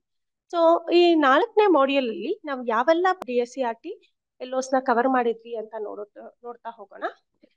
ಸೊ ಮೊದಲಿಗೆ ಮಾನವನ ದೇಹದ ಕಾರ್ಯಗಳೇನು, ಮುಖ್ಯ ಕಾರ್ಯಗಳೇನು, ಮತ್ತೆ ಅವುಗಳ ಜೊತೆಗೆ ಆ ಕಾರ್ಯಗಳಿಗೆ ಕಾರಣವಾಗುವಂತ ಮುಖ್ಯ ಅಂಗಗಳ ಬಗ್ಗೆ ನಾವು ತಿಳ್ಕೊಂತಾ ಹೋದ್ವಿ. ಅದೇ ರೀತಿಯಾಗಿ ಗಮನಿಸಬಹುದಂತ ಲಕ್ಷಣಗಳ ಆಧಾರದ ಮೇಲೆ ಮಕ್ಕಳು ಜೀವಿಗಳನ್ನ ಯಾವ ರೀತಿಯಾಗಿ ಗುರುತಿಸ್ಬೇಕಾಗತ್ತೆ, ಮತ್ತೆ ನಾಸ್ ಎಲ್ಲೋಸ್ ನ ಕೂಡ ನಾವು ಕವರ್ ಮಾಡ್ತಾ ಬಂದಿದ್ವಿ. ಯಾವೆಲ್ಲ ನಾಸ್ ಎಲ್ಲೋಸ್ ನ ಇಲ್ಲಿ ನೋಡಿದೀವಿ, ಯಾಕಂದ್ರೆ ನಾಸ್ ಎಲ್ಲೋಸ್ ಅನ್ನೋದು NIS ಎಲ್ಲೋಸ್ ಅನ್ನೋದು ತುಂಬಾ ಜನರಲ್ ಆಗಿರುತ್ತೆ. ಎಸ್ಪೆಷಲಿ 6ನೇ ತರಗತಿ ಮತ್ತೆ 7ನೇ ತರಗತಿಗೆ ಜನರಲ್ ಆಗಿರುವಂತ NIS ಕಲಿಕಾ ಫಲಗಳೇನಿದೆ, ನಾವು ಆ ಚಾಪ್ಟರ್ಗೆ ಸಂಬಂಧಪಟ್ಟಂತೆ ಮ್ಯಾಪ್ ಮಾಡ್ತಾ ಬಂದಿದ್ವಿ. ಸೊ ಈ 4ನೇ ಮಾಡ್ಯೂಲ್ಗಳಲ್ಲಿ ನಾವು ರೆಕಾರ್ಡಿಂಗ್ ಅಬ್ಸರ್ವೇಷನ್ಸ್ ಅಂದ್ರೆ ಜನರಲ್ ಆಗಿರುವಂತ ಒಂದು LO ಕವರ್ ಮಾಡ್ತಾ ಬಂದ್ವಿ. ಎಕ್ಸ್ಪೀರಿಯನ್ಸಸ್ ಆಗಿರ್ಬೋದು ಅಥವಾ ಇನ್ಫಾರ್ಮೇಶನ್ ಅನ್ನ ಹೇಗೆ ಎಷ್ಟು ಆರ್ಗನೈಸ್ ಮ್ಯಾನರ್ ಆಗಿ ಮಕ್ಕಳು ಕಲೆಕ್ಟ್ ಮಾಡಿ ಆ ಆಕ್ಟಿವಿಟೀಸ್ ಮುಖಾಂತರ ಅಥವಾ ಫೆನಾಮಿನನ್ನ ಪ್ರಿಡಿಕ್ಟ್ ಮಾಡ್ತಾರೆ ಅನ್ನೋದನ್ನ ನೋಡಬಹುದಾಗಿತ್ತು. ಅದೇ ರೀತಿಯಾಗಿ ಕೆಲವೊಂದು ಕ್ವೈರೀಸ್ಗೆ ಎಷ್ಟು ಈಸಿಯಾಗಿ ಅವರು ಆನ್ಸರ್ಸ್ ನ ಸಿಂಪಲ್ ಇನ್ವೆಸ್ಟಿಗೇಷನ್ಸ್ ಮುಖಾಂತರ ನೋಡಬಹುದು ಅನ್ನೋದಕ್ಕೂ ಎಕ್ಸಾಂಪಲ್ಸ್ ಆಕ್ಟಿವಿಟೀಸ್ ಇತ್ತು. ಜೊತೆಗೆ ಮಾಡೆಲ್ಸ್ ನ ಹೇಗ್ ಮಾಡ್ತಾರೆ, ನಮ್ಮ ಸುತ್ತಮುತ್ತ ಇರುವಂತ ಲಭ್ಯವಿರುವಂತ ವಸ್ತುಗಳನ್ನ ತಗೊಂಡು ಯಾವ ರೀತಿ ಮಾಡೆಲ್ಸ್ ಮಾಡ್ತಾರೆ, ಜೊತೆಗೆ ಅದು ಹೇಗೆ ವರ್ಕ್ ಆಗತ್ತೆ ಅನ್ನೋದು ಎಕ್ಸ್ಪ್ಲೈನ್ ಮಾಡ್ಬೋದು ಅನ್ನೋ ಐಡಿಯಾಸ್ ನ ಕೂಡ ಇಲ್ಲಿ ಕೊಟ್ಟಿದ್ವಿ. ಅದೇ ರೀತಿಯಾಗಿ ಕೆಲವೊಂದು ಪ್ರಾಸೆಸಸ್ ನ ಕೆಲವೊಂದು ಫೆನಾಮಿನನ್ನ ಯಾವ ರೀತಿ ಎಕ್ಸ್ಪ್ಲೈನ್ ಮಾಡ್ಬೋದು ಅನ್ನೋ ಎಲ್ಲೋ ಕೂಡ ಇಲ್ಲಿ ಕವರ್ ಆಗ್ತಿತ್ತು. ಹಾಗೆ ಸೈಂಟಿಫಿಕ್ ಕಾನ್ಸೆಪ್ಟ್ಸ್ ನ ಮಕ್ಳಿಗೆ ಏನ್ ಕಲ್ತಿರ್ತಾರೆ ಅದು ಡೇ ಟು ಡೇ ಲೈಫ್ ಅಲ್ಲಿ ಎಷ್ಟು ಆರ್ಗನೈಸ್ ಮ್ಯಾನರ್ ಆಗಿ ಅಪ್ಲೈ ಮಾಡ್ತಾರೆ ಅನ್ನೋದನ್ನು ಕೂಡ ಇಲ್ಲಿ ಕಾನ್ಸಂಟ್ರೇಟ್ ಮಾಡಿದ್ವಿ. ಸೊ ಕೆಲವೊಂದು ಎಕ್ಸಾಂಪಲ್ಸ್ ನಾವು ಅಂದ್ರೆ ಹೈಲೈಟ್ಸ್ ಕೀ ಪಾಯಿಂಟ್ಸ್ ಏನೇನೆಲ್ಲ ಇತ್ತು ಈ ಮಾಡ್ಯೂಲ್ ಅಲ್ಲಿ ಅಂತ ನೋಡ್ತಾ ಹೋದ್ರೆ, ನಾವು ಜಾಸ್ತಿ ವಾಯುವಿಕ ಮತ್ತು ಅವಾಯುವಿಕ ರೆಸ್ಪಿರೇಷನ್ ಬಗ್ಗೆ ಮಾತಾಡ್ತಾ ಬಂದಿದ್ವಿ. ಹಾಗಾಗಿ ಇಲ್ಲಿ ಸ್ನಾಯು ಸೆಳೆತ ಮತ್ತು ಸ್ನಾಯು ಉರಿತದ ನಡುವಿನ ವ್ಯತ್ಯಾಸದ ಬಗ್ಗೆ ಕೂಡ ಮಾತಾಡ್ತಾ ಹೋಗಿದ್ವಿ. ಅದೇ ರೀತಿಯಾಗಿ ರಕ್ತ ಪರಿಚಲನೆ ಬಗ್ಗೆ ಕೂಡ, ಅಂದ್ರೆ ಪಲ್ಮನರಿ ಸರ್ಕ್ಯುಲೇಷನ್ ಮತ್ತೆ ಸಿಸ್ಟಮಿಕ್ ಸರ್ಕ್ಯುಲೇಷನ್ ಅಂದ್ರೆ ಏನು, ಡಬಲ್ ಸರ್ಕ್ಯುಲೇಷನ್ ಅಂದ್ರೆ ಏನು, ಯಾವ ರೀತಿ ಅದು ಫ್ಲೋ ಆಗತ್ತೆ, ರಕ್ತ ಯಾವ ರೀತಿ ಪರಿಚಲನೆಗೊಳ್ಳುತ್ತೆ ಅನ್ನೋದನ್ನ ಕೂಡ ಇಲ್ಲಿ ಈ ಮಾಡ್ಯೂಲ್ ಅಲ್ಲಿ ನಾವು ನೋಡಬಹುದಾಗಿದೆ. ಇವೆಲ್ಲ ಕೂಡ ನಮ್ಗೆ ಆನಿಮೇಷನ್ಸ್ ನಲ್ಲಿ ಹಾಗೆ ಎಕ್ಸ್ಪ್ಲೈನರ್ ವಿಡಿಯೋಸ್ ನಲ್ಲಿ ಲಭ್ಯವಿರೋದನ್ನ ನಾವು ಗಮನಿಸಬಹುದಾಗಿದೆ. ಜೊತೆಗೆ ಆವಾಸ ಸ್ಥಾನಗಳ ವಿಧಗಳನ್ನ ಕೂಡ, ನಮಗೆ ಎಷ್ಟು ವಿಧಗಳಿದೆ ಅಷ್ಟು ವಿಧಗಳನ್ನ ಇಂಟ್ರೊಡಕ್ಷನ್ ಪಾರ್ಟ್ ಆಗಿ ಕೊಟ್ಟಿದ್ವಿ. ಜೊತೆಗೆ ಅಲ್ಲಿ ಪ್ರತ್ಯೇಕವಾದಂತ ಆವಾಸ ಸ್ಥಾನಗಳಲ್ಲಿರುವಂತ ಪ್ರಾಣಿಗಳ ಮತ್ತೆ ಸಸ್ಯಗಳ ಗುಣಲಕ್ಷಣಗಳನ್ನ ಕೂಡ ನಾವು ಮಾತಾಡ್ತಾ ಬಂದಿದ್ವಿ. ಸೊ ಎಕ್ಸಾಂಪಲ್ಗೆ ಇಲ್ಲಿ ನೋಡಬಹುದಾಗಿದೆ, ಧ್ರುವ ಪ್ರದೇಶ ಅಂದಿದ ತಕ್ಷಣ ನಮ್ಗೆ ಒಂದು ಪೋಲಾರ್ ಬೇರ್ ಇರುತ್ತೆ. ಆ ಪೋಲಾರ್ ಬೇರ್ ಹೇಗೆ ಹೊಂದಾಣಿಕೆಗೊಳ್ಳುತ್ತೆ ಆ ದೇಶಕ್ಕೆ ಅನ್ನೋದನ್ನ ಈ ರೀತಿಯಾಗಿ ಪಿಕ್ಚರ್ ಕೊಟ್ಟು ಅವುಗಳ ಏನೇನು ಫಂಕ್ಷನ್ಸ್ ಆಗತ್ತೆ ಇರುವಂತ ಮೇಜರ್ ಅಡಾಪ್ಟೇಷನ್ಸ್ ಇಂದ ಅಂತ ಕೂಡ ನಾವು ಕವರ್ ಮಾಡಿದ್ವಿ. ಇವೆಲ್ಲ ಜಸ್ಟ್ ಎಕ್ಸಾಂಪಲ್ಸ್ ಇದೆ ಅಂತ, ಈ ರೀತಿ ಅನೇಕ ಉದಾಹರಣೆಗಳನ್ನ ನಾವು ಈ ಮಾಡ್ಯೂಲ್ ನಲ್ಲಿ ನೋಡಬಹುದಾಗಿದೆ. ಇಷ್ಟು ಮಾಡ್ಯೂಲ್ 4. ಇನ್ನು ಮಾಡ್ಯೂಲ್ 5 ಅಂತ ಬಂದಾಗ ಇಲ್ಲಿ ನಾವು ಶಕ್ತಿ ಮತ್ತು ಅದರ ರೂಪಗಳ ಬಗ್ಗೆ ಜಾಸ್ತಿ ಕಾನ್ಸಂಟ್ರೇಟ್ ಮಾಡಿದ್ವಿ. ಯಾವೆಲ್ಲ ಅಧ್ಯಾಯಗಳು ಇಲ್ಲಿ ಕವರ್ ಆಗಿತ್ತು ಅಂತ ನೋಡೋದಾದ್ರೆ, 5ನೇ ತರಗತಿಗೆ ಸಂಬಂಧಪಟ್ಟಂತ ವಿಸ್ಮಯ ಶಕ್ತಿನ ತಗೊಂಡಿದ್ವಿ, ಯಾಕಂದ್ರೆ ಕಂಪ್ಲೀಟ್ ಶಕ್ತಿ ರೂಪಗಳ ಬಗ್ಗೆ ಇಲ್ಲಿ ಮಾತಾಡಬಹುದಾಗಿತ್ತು. ಹಾಗೆ ಜೊತೆಗೆ ಬೆಳಕು, ಛಾಯೆಗಳು ಮತ್ತೆ ಪ್ರತಿಫಲನಗಳ ಬಗ್ಗೆ ಕೂಡ ಮಾತಾಡಿದ್ವಿ. ಸೊ ಈ ಬೆಳಕು ಅನ್ನೋ ಕಾನ್ಸೆಪ್ಟ್ ನ ನಾವು ಮಾಡ್ಯೂಲ್ 5 ಮತ್ತು 6 ಸ್ಪ್ಲಿಟ್ ಮಾಡ್ಕೊಂಡಿದ್ವಿ. 6ನೇ ತರಗತಿಗೆ ಸಂಬಂಧಪಟ್ಟಂತ ಕಾನ್ಸೆಪ್ಟ್ಸ್ ಏನೆಲ್ಲ ಬರುತ್ತೆ ಅಂದ್ರೆ ಪ್ರತಿಫಲನದ ಬಗ್ಗೆ, ಎಸ್ಪೆಷಲಿ ರಿಫ್ಲೆಕ್ಷನ್ಸ್ ಬಗ್ಗೆ ನಾವು ಈ ಮಾಡ್ಯೂಲ್ ನಲ್ಲಿ ನೋಡಬಹುದಾಗಿದೆ. ರಿಫ್ರಾಕ್ಷನ್ ಮತ್ತೆ ಐಆರ್ ಕಾನ್ಸೆಪ್ಟ್ಸ್ 7ನೇ ತರಗತಿಗೆ ಸಂಬಂಧಪಟ್ಟಿದ್ದು 6ನೇ ಮಾಡ್ಯೂಲ್ ಅಲ್ಲಿ ನೋಡಿದ್ವಿ. ಸೊ ಅದೇ ರೀತಿಯಾಗಿ ಜೊತೆಗೆ ವಿದ್ಯುತ್ ಶಕ್ತಿ ಮತ್ತೆ ಮಂಡಲಗಳನ್ನು ಹೇಗೆ ರಚಿಸೋದಾಗಿರ್ಬೋದು, ಅಥವಾ ಡಿಫ್ರೆಂಟ್ ಟೈಪ್ಸ್ ಆಫ್ ಸರ್ಕ್ಯೂಟ್ಸ್ ನ ನಾವು ನೋಡಬಹುದಾಗಿರ್ಬೋದು. ಜೊತೆಗೆ ವಾಟ್ ಈಸ್ ಎಲೆಕ್ಟ್ರಿಕ್ ಕರೆಂಟು, ಅದೇ ರೀತಿಯಾಗಿ ಎಫೆಕ್ಟ್ಸ್ ಅಂದ್ರೆ ವಿದ್ಯುತ್ ಪ್ರವಾಹದ ಪರಿಣಾಮಗಳು ಏನೇನಿತ್ತು ಅವೆಲ್ಲ ಕೂಡ ಈ ಮಾಡ್ಯೂಲ್ ನಲ್ಲಿ ನಾವು ಎಕ್ಸಾಂಪಲ್ಸ್ ಜೊತೆಗೆ ಕವರ್ ಮಾಡಿದೀವಿ. ಇವುಗಳು ಕೂಡ ನಮಗೆ ಟೀಚೋಪಿಯಾ ಮತ್ತೆ ಯೂಟ್ಯೂಬ್ ಸಂಪನ್ಮೂಲಗಳಿಗಾಗಿ ಸಿಗುತ್ತೆ. ಇನ್ನು ಯಾವೆಲ್ಲ DSCRT ಕಲಿಕಾ ಫಲಗಳು ಈ ಮಾಡ್ಯೂಲ್ ನಲ್ಲಿ ಇತ್ತು ಅಂತ ನೋಡ್ತಾ ಹೋದ್ರೆ, ಸೊ ವಿವಿಧ ರೂಪಗಳು, ಶಕ್ತಿಯ ವಿವಿಧ ರೂಪಗಳು ಆಗಿರ್ಬೋದು, ಮತ್ತೆ ಅವುಗಳು ರೂಪಾಂತರಗೊಳ್ಳೋದನ್ನ ಕೂಡ ನಾವು ಇಲ್ಲಿ ನೋಡಿದ್ವಿ. ಸೊ ಒಂದು ರೂಪದಿಂದ ಇನ್ನೊಂದು ರೂಪಕ್ಕೆ ಯಾವ ರೀತಿ ಬದಲಾಗತ್ತೆ ಅದಕ್ಕೆ ಕೆಲವೊಂದು ಉದಾಹರಣೆಗಳನ್ನ ಕೊಟ್ಟಿದ್ವಿ. ಅದೇ ರೀತಿಯಾಗಿ ಬೆಳಕು ಅನ್ನೋ ಕಾನ್ಸೆಪ್ಟ್ ಬಂದಾಗ ಛಾಯೆಗಳ ರಚನೆ ಹೇಗಾಗತ್ತೆ, ಮತ್ತೆ ಛಾಯೆಗಳಿಂದ ಯಾವೆಲ್ಲ ಫೆನಾಮಿನನ್ಸ್ ಆಕ್ಚುಲಿ ಆಗತ್ತೆ, ಅಂದ್ರೆ ಸೋಲಾರ್ ಎಕ್ಲಿಪ್ಸ್ ಆಗಿರ್ಬೋದು, ಲೂನರ್ ಎಕ್ಲಿಪ್ಸ್ ಆಗಿರ್ಬೋದು, ಯಾವ ರೀತಿ ಆಗತ್ತೆ ಅನ್ನೋದನ್ನ ಕೂಡ ನಾವಿಲ್ಲಿ ತಗೊಂಡಿದ್ವಿ. ಅದೇ ರೀತಿಯಾಗಿ ನಮ್ಮ ಸುತ್ತಮುತ್ತಲಿನ ವಸ್ತುಗಳನ್ನು ಬಳಸ್ಕೊಂಡು ಒಂದು ಮಾದರಿಗಳನ್ನ ನಿರ್ಮಿಸೋದು, ಈ ಜಸ್ಟ್ ಹೇಳಿದ್ನಲ್ಲ ಸೋಲಾರ್ ಎಕ್ಲಿಪ್ಸ್ ಮಾಡ್ಯೂಲ್ ನ ಮಾಡ್ಬೋದಿತ್ತು. ಆ ರೀತಿ ಮತ್ತೆ ಅದರದ ಕಾರ್ಯಗಳನ್ನ ಹೇಗೆ ನಿರ್ಮಿಸೋದು ಅನ್ನೋದನ್ನ ಕೂಡ ನಾವು ಅಲ್ಲಿ ಎಕ್ಸಾಂಪಲ್ ಆಗಿ ಕೊಟ್ಟಿದ್ದೀವಿ. ಹಾಗೆ ವಿದ್ಯುತ್ ಪ್ರವಾಹದ ಅಂದ್ರೆ ವಾಟ್ ಆರ್ ದ ಎಫೆಕ್ಟ್ಸ್ ಏನೇನಿದೆ ಅದರಲ್ಲಿ ನಾವು ಹೀಟಿಂಗ್ ಎಫೆಕ್ಟ್ ಆಗಿರ್ಬೋದು, ಮ್ಯಾಗ್ನೆಟಿಕ್ ಎಫೆಕ್ಟ್ ಆಗಿರ್ಬೋದು, ಕೆಮಿಕಲ್ ಎಫೆಕ್ಟ್ ಆಗಿರ್ಬೋದು ಜಸ್ಟ್ ಇಂಟ್ರೊಡ್ಯೂಸ್ ಮಾಡಿ ಕೆಲವೊಂದು ಆಕ್ಟಿವಿಟೀಸ್ ನ ಎಕ್ಸ್ಪ್ಲೈನರ್ ವಿಡಿಯೋಸ್ ಆಗಿ ಕೊಟ್ಟಿದ್ದೀವಿ. ಹಾಗೆ ವಿದ್ಯುತ್ ಮಂಡಲದ ರೇಖಾಚಿತ್ರಗಳನ್ನ ಬರೀತಾರೆ. ಜೊತೆಗೆ ಅಲ್ಲಿ ವಾಹಕಗಳು ಅವಾಹಕಗಳ ಬಗ್ಗೆ ಕೂಡ ತಿಳ್ಕೊಳಕ್ಕೆ ಆ ವಿದ್ಯುತ್ ಮಂಡಲದ ಒಂದು ಎಕ್ಸ್ಪ್ಲೇನರ್ ವಿಡಿಯೋನ ಕೂಡ ನೀವು ನೋಡಬಹುದಾಗಿದೆ. ಈಗಾಗಲೇ ಹೇಳ್ದಂಗೆ ವಾಹಕಗಳು ಮತ್ತೆ ಅವಾಹಕಗಳು ಗುಣಲಕ್ಷಣಗಳ ಬಗ್ಗೆ ಮತ್ತೆ ಅವು ಹೇಗೆ ಅದು ಬಿಹೇವ್ ಮಾಡುತ್ತೆ ಅನ್ನೋದನ್ನ ಇಲ್ಲಿ ನಾವು ಕೊಟ್ಟಿದ್ದೀವಿ. ಇನ್ನು ಯಾವೆಲ್ಲ NAS LOs ಇಲ್ಲಿ ಕವರ್ ಆಗಿತ್ತು ಅಂತ ನೋಡ್ತಾ ಬಂದ್ರೆ, ಸೊ ಇದೆಲ್ಲ ಕೂಡ ಮತ್ತೆ ಜನರಲ್ ಆಗಿ ಬರುವಂತದ್ದಾಗಿರೋದ್ರಿಂದ ಈ ಮಾಡ್ಯೂಲ್ಗೆ ಇವೆಲ್ಲ ಮ್ಯಾಪ್ ಆಗಿದೆ. ಸೊ ಮತ್ತೆ ರೆಕಾರ್ಡ್ ಅಬ್ಸರ್ವೇಷನ್ಸ್ ಇರ್ಬೋದು, ಎಕ್ಸ್ಪೀರಿಯನ್ಸ್ ಆಗಿರ್ಬೋದು, ಇನ್ಫಾರ್ಮೇಶನ್ ಅಬೌಟ್ ಆಬ್ಜೆಕ್ಟ್ಸ್ ಇರ್ಬೋದು, ಫೆನಾಮಿನನ್ ಆಗಿರ್ಬೋದು ಮಕ್ಕಳಿಗೆ ಗೊತ್ತಾಗತ್ತೆ ಈ ಮಾಡ್ಯೂಲ್ ನಲ್ಲಿ. ಅದೇ ರೀತಿಯಾಗಿ ಯಾವ ರೀತಿಯಾಗಿ ಒಂದು ಮೆಟೀರಿಯಲ್ ನ ಕ್ಲಾಸಿಫೈ ಮಾಡ್ತಾರೆ, ಈಗ ಜಸ್ಟ್ ಹೇಳಿದ್ಮೇಲೆ ವಾಹಕಗಳಂದ್ರೇನು ಅವಾಹಕಗಳಂದ್ರೇನು, ಯಾಕಂದ್ರೆ ಪ್ರಾಪರ್ಟೀಸ್ ಮೇಲೆ ಅದನ್ನ ಕ್ಲಾಸಿಫೈ ಮಾಡೋದ್ರಿಂದ ಅದು ಕೂಡ ಇಲ್ಲಿ ಮ್ಯಾಪ್ ಮಾಡಲಾಗಿತ್ತು. ಅದೇ ರೀತಿಯಾಗಿ ಸಿಂಪಲ್ ಇನ್ವೆಸ್ಟಿಗೇಷನ್ಸ್ ನ ಮಾಡ್ತಿರ್ತಾರೆ. ಈಗ ನಾನು ಒಂದು ಮೆಟಲ್ ನ ಅಂದ್ರೆ ಯಾವುದೋ ಒಂದು ಕಾಪರ್ ನ ತಗೊಂಡ್ಬಂದು ಆ ಸರ್ಕ್ಯೂಟ್ ನಾಗೆ ಕನೆಕ್ಟ್ ಮಾಡಿದಾಗ ಬಲ್ಬ್ ಬೆಳಗ್ತಿತ್ತು. ಯಾಕೆ ಬೆಳಗತ್ತೆ, ಯಾಕೆ ಬೆಳಗಲ್ಲ ಕೆಲವೊಂದು ಆಬ್ಜೆಕ್ಟ್ಸ್ಗೆ ಅನ್ನೋದು, ಈ ರೀತಿಯಾಗಿ ಕೆಲವೊಂದು ಕ್ವಾರೀಸ್ಗೆ ಸಿಂಪಲ್ ಇನ್ವೆಸ್ಟಿಗೇಷನ್ಸ್ ಮುಖಾಂತರ ಅವರು ಆನ್ಸರ್ಸ್ ನ ಮಾಡಬಹುದಾಗಿತ್ತು. ಅದೇ ರೀತಿಯಾಗಿ ಕೆಲವೊಂದು ಪ್ರಾಸೆಸಸ್ ನ ಫೆನಾಮಿನನ್ ಕೂಡ ಇಲ್ಲಿ ಇಂಟ್ರೊಡ್ಯೂಸ್ ಮಾಡಿದ್ವಿ ಅಲಾಂಗ್ ವಿತ್ ದ ಕಾಸಸ್. ಹಾಗಾಗಿ ಅದನ್ನು ಕೂಡ ಮ್ಯಾಪ್ ಮಾಡಲಾಗಿತ್ತು. ಮತ್ತೆ ಆಬ್ವಿಯಸ್ಲಿ ಎಲೆಕ್ಟ್ರಿಕ್ ಸರ್ಕ್ಯೂಟ್ಸ್ ನ ಅವರು ಬಿಲ್ಡ್ ಮಾಡೋದ್ರಿಂದ ನಾವು ಕನ್ಸ್ಟ್ರಕ್ಟ್ ಮಾಡೆಲ್ಸ್ ಯೂಸಿಂಗ್ ಮೆಟೀರಿಯಲ್ಸ್ ಅನ್ನೋದನ್ನ ಕೂಡ ಇಲ್ಲಿ ಮ್ಯಾಪ್ ಮಾಡಲಾಗಿತ್ತು. ಆಮೇಲೆ ರಿಫ್ಲೆಕ್ಷನ್ ಅನ್ನೋದ್ರನ್ನ ಕೂಡ ನಾವು ತಗೊಂಡಿದ್ವಿ, ಪ್ರತಿಫಲನದ ಬಗ್ಗೆ ಮಾತಾಡಿದ್ವಿ ಬೆಳಕು ಚಾಪ್ಟರ್ ನಲ್ಲಿ 6ನೇ ತರಗತಿಯಲ್ಲಿ.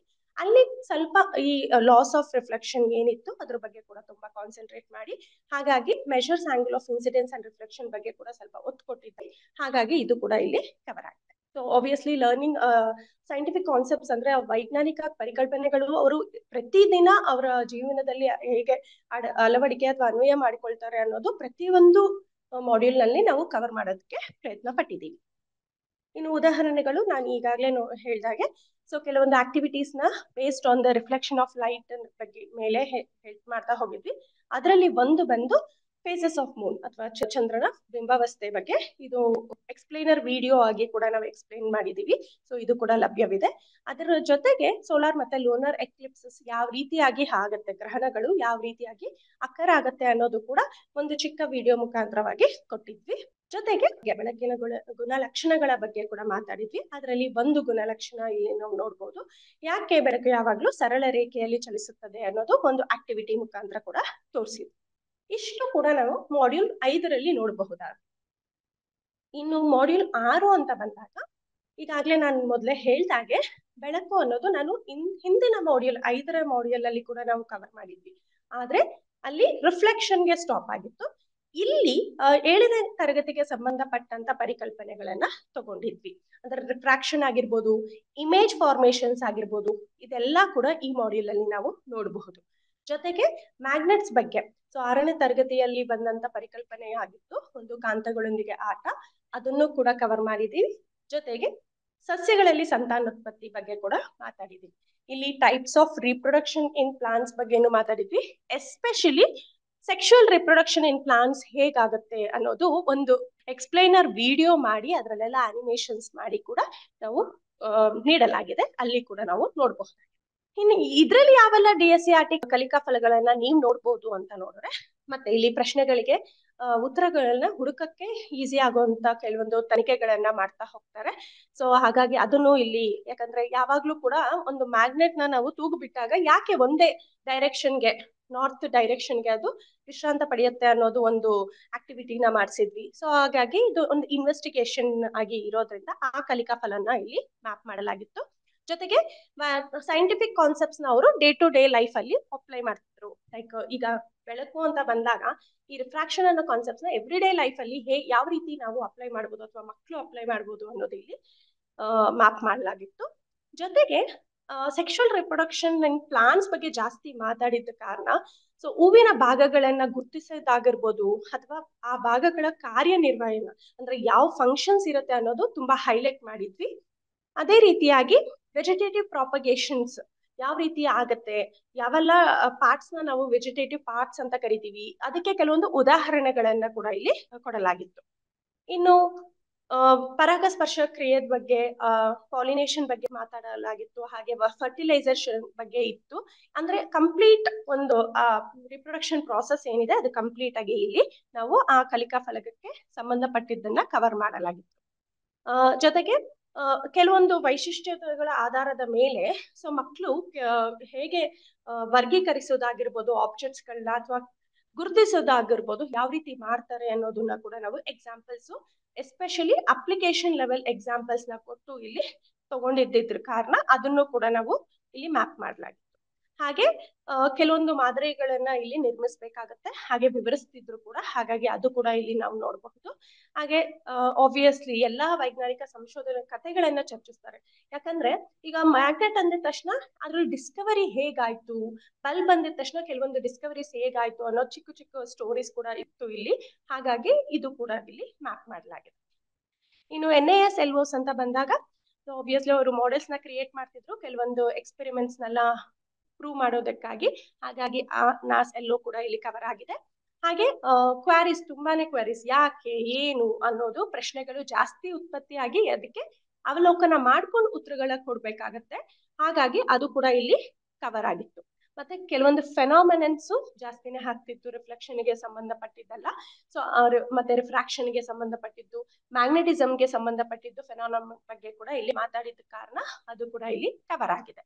ಹಾಗೆ ಅವುಗಳನ್ನ ರಿಲೇಟ್ ಮಾಡೋದು ಕೂಡ ಇಲ್ಲಿ ಕವರ್ ಆಗಿತ್ತು.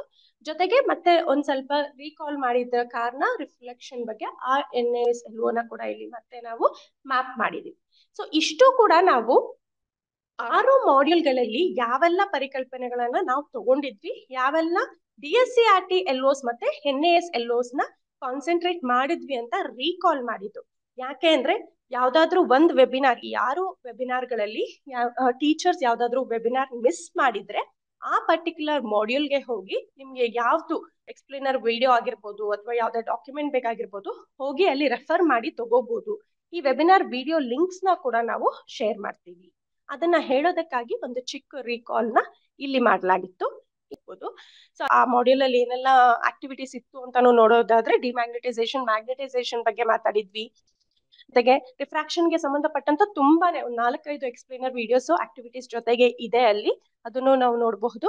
ಜೊತೆಗೆ ಸಂತಾನೋತ್ಪತ್ತಿಯಲ್ಲಿ ವೆಜಿಟೇಟಿವ್ ಪ್ರಾಪಗೇಷನ್ ಹೇಗೆ ಆಗತ್ತೆ, ಮಕ್ಳಿಗೆ ಹೇಗೆ ಲೈವ್ ಆಗಿ ತೋರಿಸ್ಬೋದು ಅನ್ನೋ ಒಂದು ಚಿಕ್ಕ ಆಕ್ಟಿವಿಟಿ ಕೂಡ ಇತ್ತು. ಇವೆಲ್ಲದನ್ನು ಕೂಡ ನಾವಲ್ಲಿ ನೋಡಬಹುದು. ಇಲ್ಲಿಯವರೆಗೆ ನಾವು ಈಗ ಒಂದು 6 ಮಾಡ್ಯೂಲ್ ಅಲ್ಲಿ ಏನೇನೆಲ್ಲ ಪರಿಕಲ್ಪನೆಗಳಿದ್ವು, ಏನೇನೆಲ್ಲ ಚಟುವಟಿಕೆಗಳಿದ್ವು, ಏನ್ ರಿಸೋರ್ಸಸ್ ಅವೈಲಬಲ್ ಇದೆ ಮತ್ತೆ ಎಲ್ಲಿ ಅವೈಲಬಲ್ ಇದೆ ಅಂತ ನೋಡಿದ್ವಿ. ಈಗ 2ನೇ ಭಾಗ ಈ ಒಂದು ಮಾಡ್ಯೂಲ್ದು ಅಂತ ಏನು ಅಂತ ನೋಡೋದಾದ್ರೆ ನ್ಯಾಷನಲ್ ಅಚೀವ್ಮೆಂಟ್ ಸರ್ವೆ, NAS ಅಂತ ಏನ್ ಹೇಳ್ತಾ ಇದೀವಿ, ಇದಕ್ಕೆ ಸಂಬಂಧಪಟ್ಟಾಗೆ ನೋಡ್ತಾ ಹೋಗೋಣ. ಇದ್ರ ಫ್ರೇಮ್ ವರ್ಕ್ ಹೀಗಂದ್ರೆ ಏನು, ಯಾರಿಗ್ ಮಾಡ್ತಾರೆ, ಯಾವ ಶಾಲೆಗಳಿಗೆ ಮಾಡ್ತಾರೆ, ಇದ್ರ ರಿಸಲ್ಟ್ ಯಾಕೆ ಬೇಕು, ಈ ರೀತಿ ನೋಡ್ತಾ ಹೋಗೋಣ. ಮೊದಲಿಗೆ ಈ ಒಂದು ರಾಷ್ಟ್ರೀಯ ಸಾಧನಾ ಸಮೀಕ್ಷೆ ಅಂದ್ರೆ ನ್ಯಾಷನಲ್ ಅಚೀವ್ಮೆಂಟ್ ಸರ್ವೆ ಅಂತ ಏನ್ ಹೇಳ್ತಾ ಇದೀವಿ, ಇದನ್ನ ನಾವು ಯಾವ ತರಗತಿಯ ವಿದ್ಯಾರ್ಥಿಗಳಿಗೆ ಮಾಡ್ತಾ ಇದೀವಿ ಅಂದ್ರೆ 3ನೇ ತರಗತಿಯ ವಿದ್ಯಾರ್ಥಿಗಳು, 5ನೇ ತರಗತಿಯ ವಿದ್ಯಾರ್ಥಿಗಳು, 8ನೇ ತರಗತಿಯ ವಿದ್ಯಾರ್ಥಿಗಳು ಮತ್ತು 10ನೇ ತರಗತಿಯ ವಿದ್ಯಾರ್ಥಿಗಳಿಗೆ ನಾವು ಮಾಡೋದನ್ನ ನೋಡ್ಬೋದು. ಹಾಗಿದ್ರೆ ಯಾವ ಶಾಲೆಯ ವಿದ್ಯಾರ್ಥಿಗಳಿಗೆ ನಾವು ಮಾಡ್ತೀವಿ ಅಂತ ನೋಡೋದಾದ್ರೆ it is a combination of government schools, ಸರ್ಕಾರಿ ಶಾಲೆಗಳು, ಅನುದಾನಿತ ಸರ್ಕಾರಿ ಶಾಲೆಗಳು ಆಗಿರ್ಬೋದು, ಮಾನ್ಯತೆ ಪಡೆದಿರುವಂತಹ ಅಂದ್ರೆ ಪ್ರೈವೇಟ್ ಅಲ್ಲಿ ರೆಕಗ್ನೈಸ್ಡ್ ಸ್ಕೂಲ್ಸ್ ಏನಿದೆ ಆ ಸ್ಕೂಲ್ ನಲ್ಲಿರುವಂತಹ ವಿದ್ಯಾರ್ಥಿಗಳು, ಮತ್ತೆ ಕೇಂದ್ರೀಯ ಸರ್ಕಾರಿ ಶಾಲೆಗಳಿಂದ ಏನಿದಾವೆ ಸೆಂಟ್ರಲ್ ಗವರ್ಮೆಂಟ್ ಸ್ಕೂಲ್ಸ್, ಆ ವಿದ್ಯಾರ್ಥಿಗಳು ಕೂಡ ಈ ಒಂದು ಸಮೀಕ್ಷೆಯನ್ನ ತಗೊಂತಾರೆ ಅಂತ ಹೇಳ್ಬೋದು, ಟೆಸ್ಟ್ ಅನ್ನ ತಗೊಂತಾರೆ ಅಂತ ಹೇಳ್ಬೋದು. ಈ ಟೆಸ್ಟ್ ಐಟಮ್ ನೋಡ್ತಾ ಇರ್ಬೋದು, 3ನೇ ತರಗತಿ ಮತ್ತೆ 5ನೇ ತರಗತಿಯ ವಿದ್ಯಾರ್ಥಿಗಳಿಗೆ ಅವರು ಕಲಿಯುವಂತಹ ಎಲ್ಲ ವಿಷಯಗಳು, ಕನ್ನಡ ಇಂದ ಹಿಡಿದು ಕನ್ನಡ, ಮ್ಯಾಥ್ಸ್, ಸೈನ್ಸ್ ಅಂದ್ರೆ ಪರಿಸರ ವಿಜ್ಞಾನ ಏನಿದೆ ಇದೆಲ್ಲ ಸೇರಿ 50 ಕ್ವೆಶನ್ಸ್ ಇರುತ್ತೆ ಒಂದು ಬುಕ್ಲೆಟ್ ಅಲ್ಲಿ ಅಂತ ಹೇಳ್ಬೋದು. ಅದೇ ರೀತಿಯಾಗಿ 8ನೇ ತರಗತಿಯ ವಿದ್ಯಾರ್ಥಿಗಳ ಒಂದು ಬುಕ್ಲೆಟ್ ಅಲ್ಲಿ ಎಲ್ಲಾ ವಿಷಯದಕ್ಕೆ ಸಂಬಂಧಪಟ್ಟ ಕ್ವೆಶನ್ಸ್ ಅನ್ನ ನಾವು ನೋಡ್ಬೋದು. ಅದರಲ್ಲಿ 60 ಕ್ವೆಶನ್ಸ್ ಇರುತ್ತೆ ಮತ್ತು 10ನೇ ತರಗತಿಯ ವಿದ್ಯಾರ್ಥಿಗಳು 70 ಕ್ವೆಶನ್ಸ್ ಅನ್ನ ನಾವು ನೋಡಬಹುದು. ಇಲ್ಲಿ ನಾವು ಸಾಮರ್ಥ್ಯ ಆಧಾರಿತ ಆಗಿದ್ರೆ ಈ ಒಂದು NAS ಏನ್ ಹೇಳ್ತಾ ಇದೀವಲ್ವಾ, ಇದು ಒಂದು ಕಾಂಪಿಟೆನ್ಸಿ ಬೇಸ್ಡ್ ಟೆಸ್ಟ್ ಕ್ವೆಶನ್ಸ್ ಅಂತಾನೆ ಹೇಳ್ಬೋದು. ಅಂದ್ರೆ ಇದು ವಿದ್ಯಾರ್ಥಿಗಳ ಒಂದು ಕಾಂಪಿಟೆನ್ಸಿ ಅಚೀವ್ ಆಗಿದ್ಯಾ ಇಲ್ವಾ ಅಂತ ಚೆಕ್ ಮಾಡ್ಬೋದು. ಈ ಕಾಂಪಿಟೆನ್ಸಿ ಅಂದ್ರೆ ಏನು? ಈ ಕಾಂಪಿಟೆನ್ಸಿಯನ್ನ ನಾವು ಏನ್ ಮಾಡಿದೀವಿ, ಚಿಕ್ಕ ಚಿಕ್ಕ ಲರ್ನಿಂಗ್ ಔಟ್ಕಮ್ಸ್ ಆಗಿ ಬ್ರೇಕ್ ಡೌನ್ ಮಾಡಲಾಗಿದೆ. ಅಂದ್ರೆ these competencies are broken down into learning outcomes ಅಂತ ಹೇಳ್ಬೋದು. ಈ ಕಾಂಪಿಟೆನ್ಸಿನ ನಾವು ಅಚೀವ್ ಮಾಡ್ಬೇಕು ಅಂತ ಅಂದ್ರೆ ನಾನು ಲರ್ನಿಂಗ್ ಔಟ್ಕಮ್ಸ್ ಅನ್ನ ಅಚೀವ್ ಮಾಡ್ಬೇಕಾಗುತ್ತೆ. ಕಲಿಕಾ ಫಲಗಳನ್ನ ಅಚೀವ್ ಮಾಡ್ಬೇಕು ಅಂದ್ರೆ ನಾನು ನನ್ನದೇ ಆದ ಒಂದು ಬೋಧನೆ ಅಂದ್ರೆ ಲೆಸನ್ ಪ್ಲಾನ್ ಅನ್ನ ನಾನು ಪ್ರಿಪೇರ್ ಮಾಡ್ಕೊಂತೀನಿ. ಆ ಲೆಸನ್ ಪ್ಲಾನ್ ನಲ್ಲಿ ಏನೇನೆಲ್ಲ ಇದ್ರೆ ನಾನು ಈ ಒಂದು ಕಾಂಪಿಟೆನ್ಸಿನ ಅಚೀವ್ ಮಾಡ್ಬೋದಾಗುತ್ತೆ.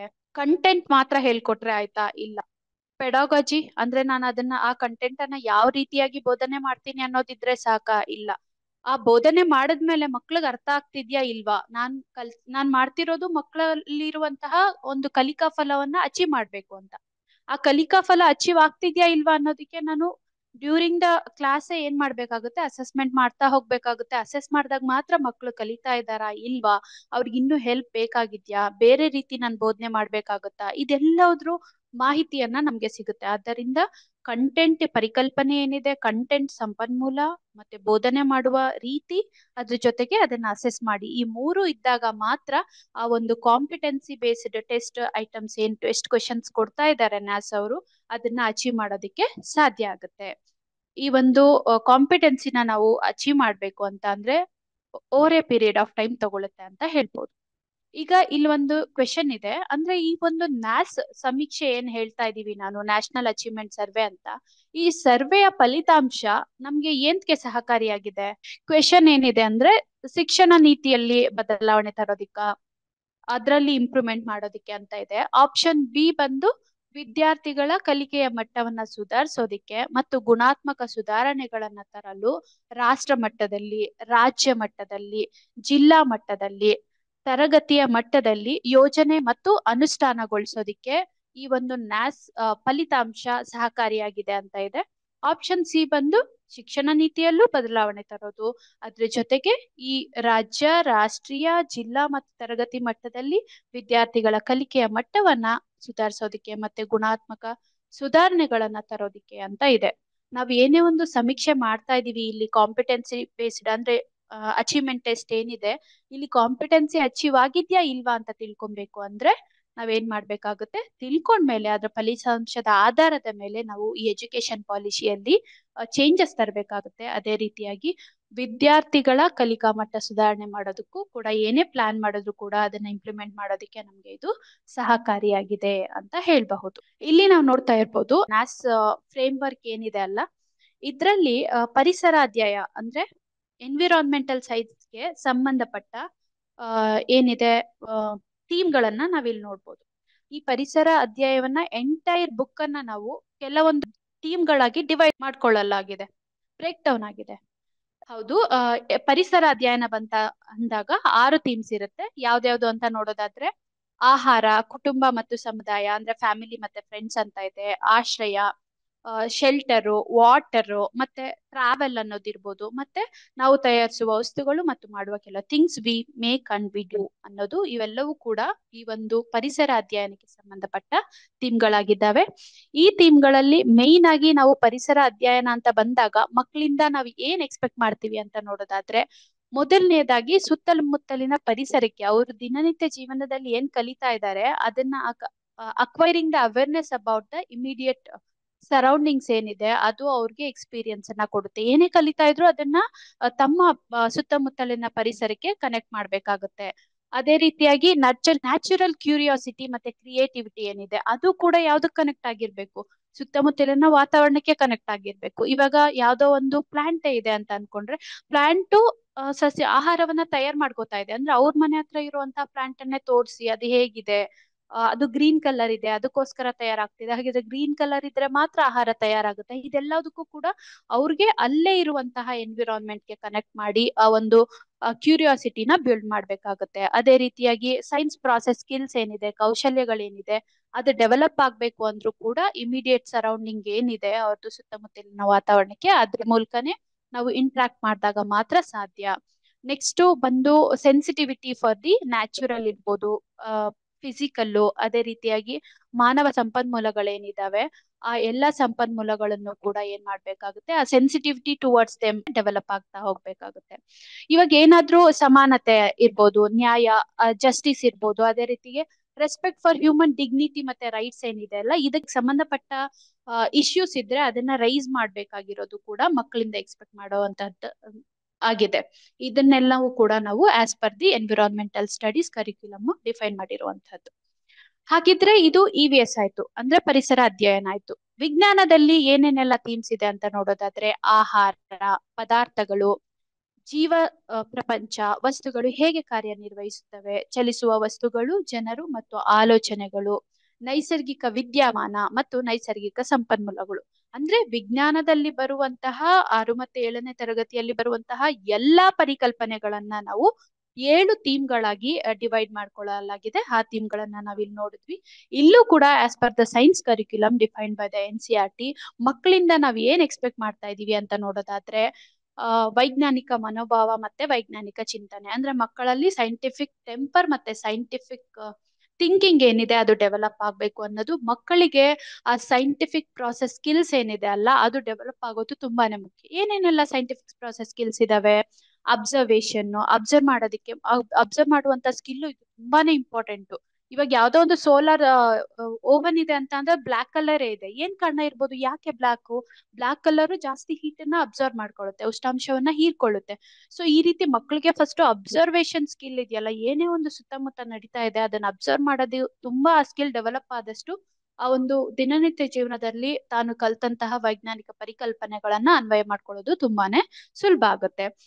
ಅದೇ ರೀತಿಯಾಗಿ ಐಡೆಂಟಿಫೈ ಮಾಡೋದಿರ್ಬೋದು, ಕ್ಲಾಸಿಫೈ ಮಾಡೋದಿರ್ಬೋದು, ಅಪ್ಲೈ ಮಾಡ್ಕೊಳ್ಳೋದು, ಮಾಡೆಲ್ ಮಾಡೋದು, ಸಿಂಪಲ್ ಇನ್ವೆಸ್ಟಿಗೇಷನ್ ಮಾಡೋದು, ಈ ಎಲ್ಲಾ ಸ್ಕಿಲ್ಲು ಡೆವಲಪ್ ಆಗೋದಕ್ಕೆ ಅವಕಾಶ ಮಾಡ್ಕೊಡ್ಬೇಕಾಗುತ್ತೆ. ಪರಿಸರದ ಕಡೆ ಕಾಳಜಿ ಹೆಚ್ಚಾಗೋ ರೀತಿ, ಅವ್ರಿಗೆ ಆಸಕ್ತಿಯ ಮೂಡೋ ರೀತಿ ನಾವು ಮಾಡ್ಬೇಕಾಗತ್ತೆ, ಮಕ್ಕಳಲ್ಲಿ ಎಕ್ಸ್ಪೆಕ್ಟ್ ಮಾಡ್ಬೇಕಾಗತ್ತೆ, ಅದಕ್ಕೆ ನಾವು ಅವಕಾಶ ಮಾಡ್ಕೊಡ್ಬೇಕಾಗುತ್ತೆ. ಮತ್ತೆ ಸೆನ್ಸಿಟಿವಿಟಿ ಟುವರ್ಡ್ಸ್ ಎನ್ವಿರಾನ್ಮೆಂಟಲ್ ಕನ್ಸರ್ನ್, ಏನು ಎನ್ವಿರಾನ್ಮೆಂಟಲ್ ಕನ್ಸರ್ನ್ ಇದೆ ಅದಕ್ಕೆ ಸೆನ್ಸಿಟಿವಿಟಿ ಡೆವಲಪ್ ಆಗ್ಬೇಕಾಗುತ್ತೆ. ಮತ್ತೆ respect for human dignity, rights ಮತ್ತೆ ಜೆಂಡರ್ ಇಕ್ವಾಲಿಟಿ, ಇದೆಲ್ಲವನ್ನಕ್ಕೂ ಕೂಡ ಏನು ಲಿಂಗ ಸಮಾನತೆ ಇರ್ಬೋದು, ಮಾನವನ ಹಕ್ಕುಗಳು, ಇದಕ್ಕೆಲ್ಲ ರೆಸ್ಪೆಕ್ಟ್ ಕೊಡ್ಬೇಕಾಗುತ್ತೆ. ಮತ್ತೆ ವ್ಯಾಲ್ಯೂಸ್ ಏನಿದೆ, ಹಾನೆಸ್ಟಿ ಇರ್ಬೋದು, ಇಂಟಿಗ್ರಿಟಿ ಇರ್ಬೋದು, ಕೋಆಪರೇಷನ್ ಇದೆ, ಮತ್ತೆ ಕನ್ಸರ್ನ್ ಫಾರ್ ಲೈಫ್ ಮತ್ತೆ ಪಬ್ಲಿಕ್ ಪ್ರಾಪರ್ಟಿ ಏನಿದೆ, ಇದೆಲ್ಲವೂ ಕೂಡ ವ್ಯಾಲ್ಯೂಸ್ ಡೆವಲಪ್ ಆಗ್ಬೇಕು ಅನ್ನೋದು ಮಕ್ಕಳಿಂದ ಎಕ್ಸ್ಪೆಕ್ಟ್ ಮಾಡ್ತಿರುವಂತದ್ದು. ಹಾಗಿದ್ರೆ ಇಲ್ಲಿ ತನಕ ನಾವು ಕಾಂಪಿಟೆನ್ಸಿ ಬೇಸಿಸ್ ಮೇಲೆ NAS ಅಲ್ಲಿ ಎಕ್ಸಾಮ್ ಮಾಡ್ತಾರೆ. ಅಂದ್ರೆ ಈ ಅಚೀವ್ಮೆಂಟ್ ಟೆಸ್ಟ್ ಅನ್ನೋದು competency based test items, test questions ಇರೋದು ಅಂತ ಹೇಳಿದ್ವಿ. ಹಾಗಿದ್ರೆ LPS ಅಂತ ಬಂದಾಗ, ಅಂದ್ರೆ 3ನೇ ತರಗತಿ ಮತ್ತೆ 5ನೇ ತರಗತಿ ಅಂತ ಬಂದಾಗ ಯಾವೆಲ್ಲ ಕಾಂಪಿಟೆನ್ಸಿ ಈ ಒಂದು NAS ಇವಾಗಷ್ಟೇ ರಿಲೀಸ್ ಆಗಿರುವಂತಹ ಡ್ರಾಫ್ಟ್ ವರ್ಷನ್ ಏನಿದೆ NCF 2023 ಅದರಲ್ಲಿ ಮೆನ್ಷನ್ ಮಾಡಿರುವಂತಹ ಕಾಂಪಿಟೆನ್ಸಿಗಳು ಈ ರೀತಿ ಇದಾವೆ. Demonstrates how natural resources can be shared, maintained and conserved. ಈ ಒಂದು ಕಾಂಪಿಟೆನ್ಸಿನ ಅಚೀವ್ ಮಾಡೋದ್ರಿಂದ ಇದ್ರಲ್ಲಿ ಏನೇನೆಲ್ಲ ಪರಿಕಲ್ಪನೆ ಬರುತ್ತೆ, ಉದಾಹರಣೆಗೆ ಒಂದು ತಗೊಂಡ್ರೆ ರೈನ್ ವಾಟರ್ ಹಾರ್ವೆಸ್ಟಿಂಗ್ ಇರ್ಬೋದು, ಮತ್ತೆ ರೈನ್ ವಾಟರ್ ಕನ್ಸರ್ವೇಶನ್ ಅಂತ ಇದೆ. ಸೊ NAS ಎಕ್ಸಾಮ್ ಅಲ್ಲಿ ಯಾವ ರೀತಿ ಕ್ವೆಶನ್ ಅನ್ನ ಕೇಳ್ಬೋದು, ಈ ರೈನ್ ವಾಟರ್ ಹಾರ್ವೆಸ್ಟಿಂಗ್ ಗೆ ಸಂಬಂಧಪಟ್ಟ ಹಾಗೆ ಒಂದು ಕ್ವೆಶನ್ ಕೇಳ್ಬೋದು, ಇಲ್ಲ ಯಾವ್ದಾದ್ರು ಒಂದು ಇಮೇಜ್ ಅನ್ನ ಕೊಟ್ಬಿಟ್ಟು, ವಾಟರ್ ಕನ್ಸರ್ವೇಶನ್ ರಿಲೇಟೆಡ್ ಒಂದು ಇಮೇಜ್ ಅನ್ನ ಕೊಟ್ಬಿಟ್ಟು ಅಲ್ಲಿ ಏನಾಗ್ತಾ ಇದೆ ಆ ಪಿಕ್ಚರ್ ನ look at the picture and identify what process is happening ಅಂತ ಕೇಳ್ಬೋದು. ಈ ರೀತಿ ಅಲ್ಲಿ ನಾವು ಕ್ವೆಶನ್ಸ್ ಇರೋದನ್ನ, ಈ ಒಂದು ಕಾಂಪಿಟೆನ್ಸಿ ರಿಲೇಟೆಡ್ ಕ್ವೆಶನ್ ಇರೋದನ್ನ ನಾವು ನೋಡ್ಬೋದು. ಮತ್ತೆ ಇನ್ನೊಂದು ಉದಾಹರಣೆ ನೋಡಿದ್ರೆ, describe relationship and traditions in family and community. ಇವಾಗ ಫ್ಯಾಮಿಲಿ ಅಂಡ್ ಕಮ್ಯುನಿಟಿ ಅಂತ ಬಂದಾಗ, ಇವಾಗ ಫ್ಯಾಮಿಲಿಯಲ್ಲೇ ರಿಲೇಶನ್ಶಿಪ್ ನ ಡಿಸ್ಕ್ರೈಬ್ ಮಾಡಿ ಅಂತ ಬಂದಾಗ ಫ್ಯಾಮಿಲಿ ಟ್ರೀ ರಿಲೇಟೆಡ್ ಕ್ವೆಶನ್ಸ್ ಇರುತ್ತೆ. ಇವಾಗ ನನ್ನ ತಂದೆ ಮತ್ತೆ ನನ್ನ ಮಗಳಿಗೂ ಏನ್ ಸಂಬಂಧ ಇದೆ, ನನ್ನ ತಂದೆ ಮತ್ತೆ ನನ್ನ ಹಸ್ಬೆಂಡ್ ನ ಅಮ್ಮಂಗೆ ಏನ್ ಸಂಬಂಧ ಇದೆ, ಈ ರೀತಿ ಆ ರಿಲೇಶನ್ಶಿಪ್ ಏನಿದೆ ಅದಕ್ಕೆ ಸಂಬಂಧಪಟ್ಟಾಗೆ ಬಹಳಷ್ಟು ಕ್ವೆಶನ್ಸ್ NAS ನಲ್ಲಿ ಕಂಪಲ್ಸರಿ ಬಂದೇ ಬರುತ್ತೆ ಆಲ್ಮೋಸ್ಟ್. ಈ ರೀತಿಯ ಕ್ವೆಶನ್ಸ್ ಗಳನ್ನ ನಾವು ನೋಡ್ಬೋದು. ಈ ಕ್ವೆಶನ್ಸ್ ಅನ್ನ ಮಕ್ಕಳು ಅಟೆಂಡ್ ಮಾಡ್ಬೇಕು ಅಂತ ಅನ್ನೋದಾದ್ರೆ ನಾವು ಈ ಒಂದು describe relationship and traditions in the family and community ಅನ್ನುವಂತಹ ಕಾಂಪಿಟೆನ್ಸಿನ ಮಗು ಅಚೀವ್ ಮಾಡಿರ್ಬೇಕಾಗತ್ತೆ. ಅದೇ ರೀತಿಯಾಗಿ describe the basic safety needs and protection ಇರ್ಬೋದು.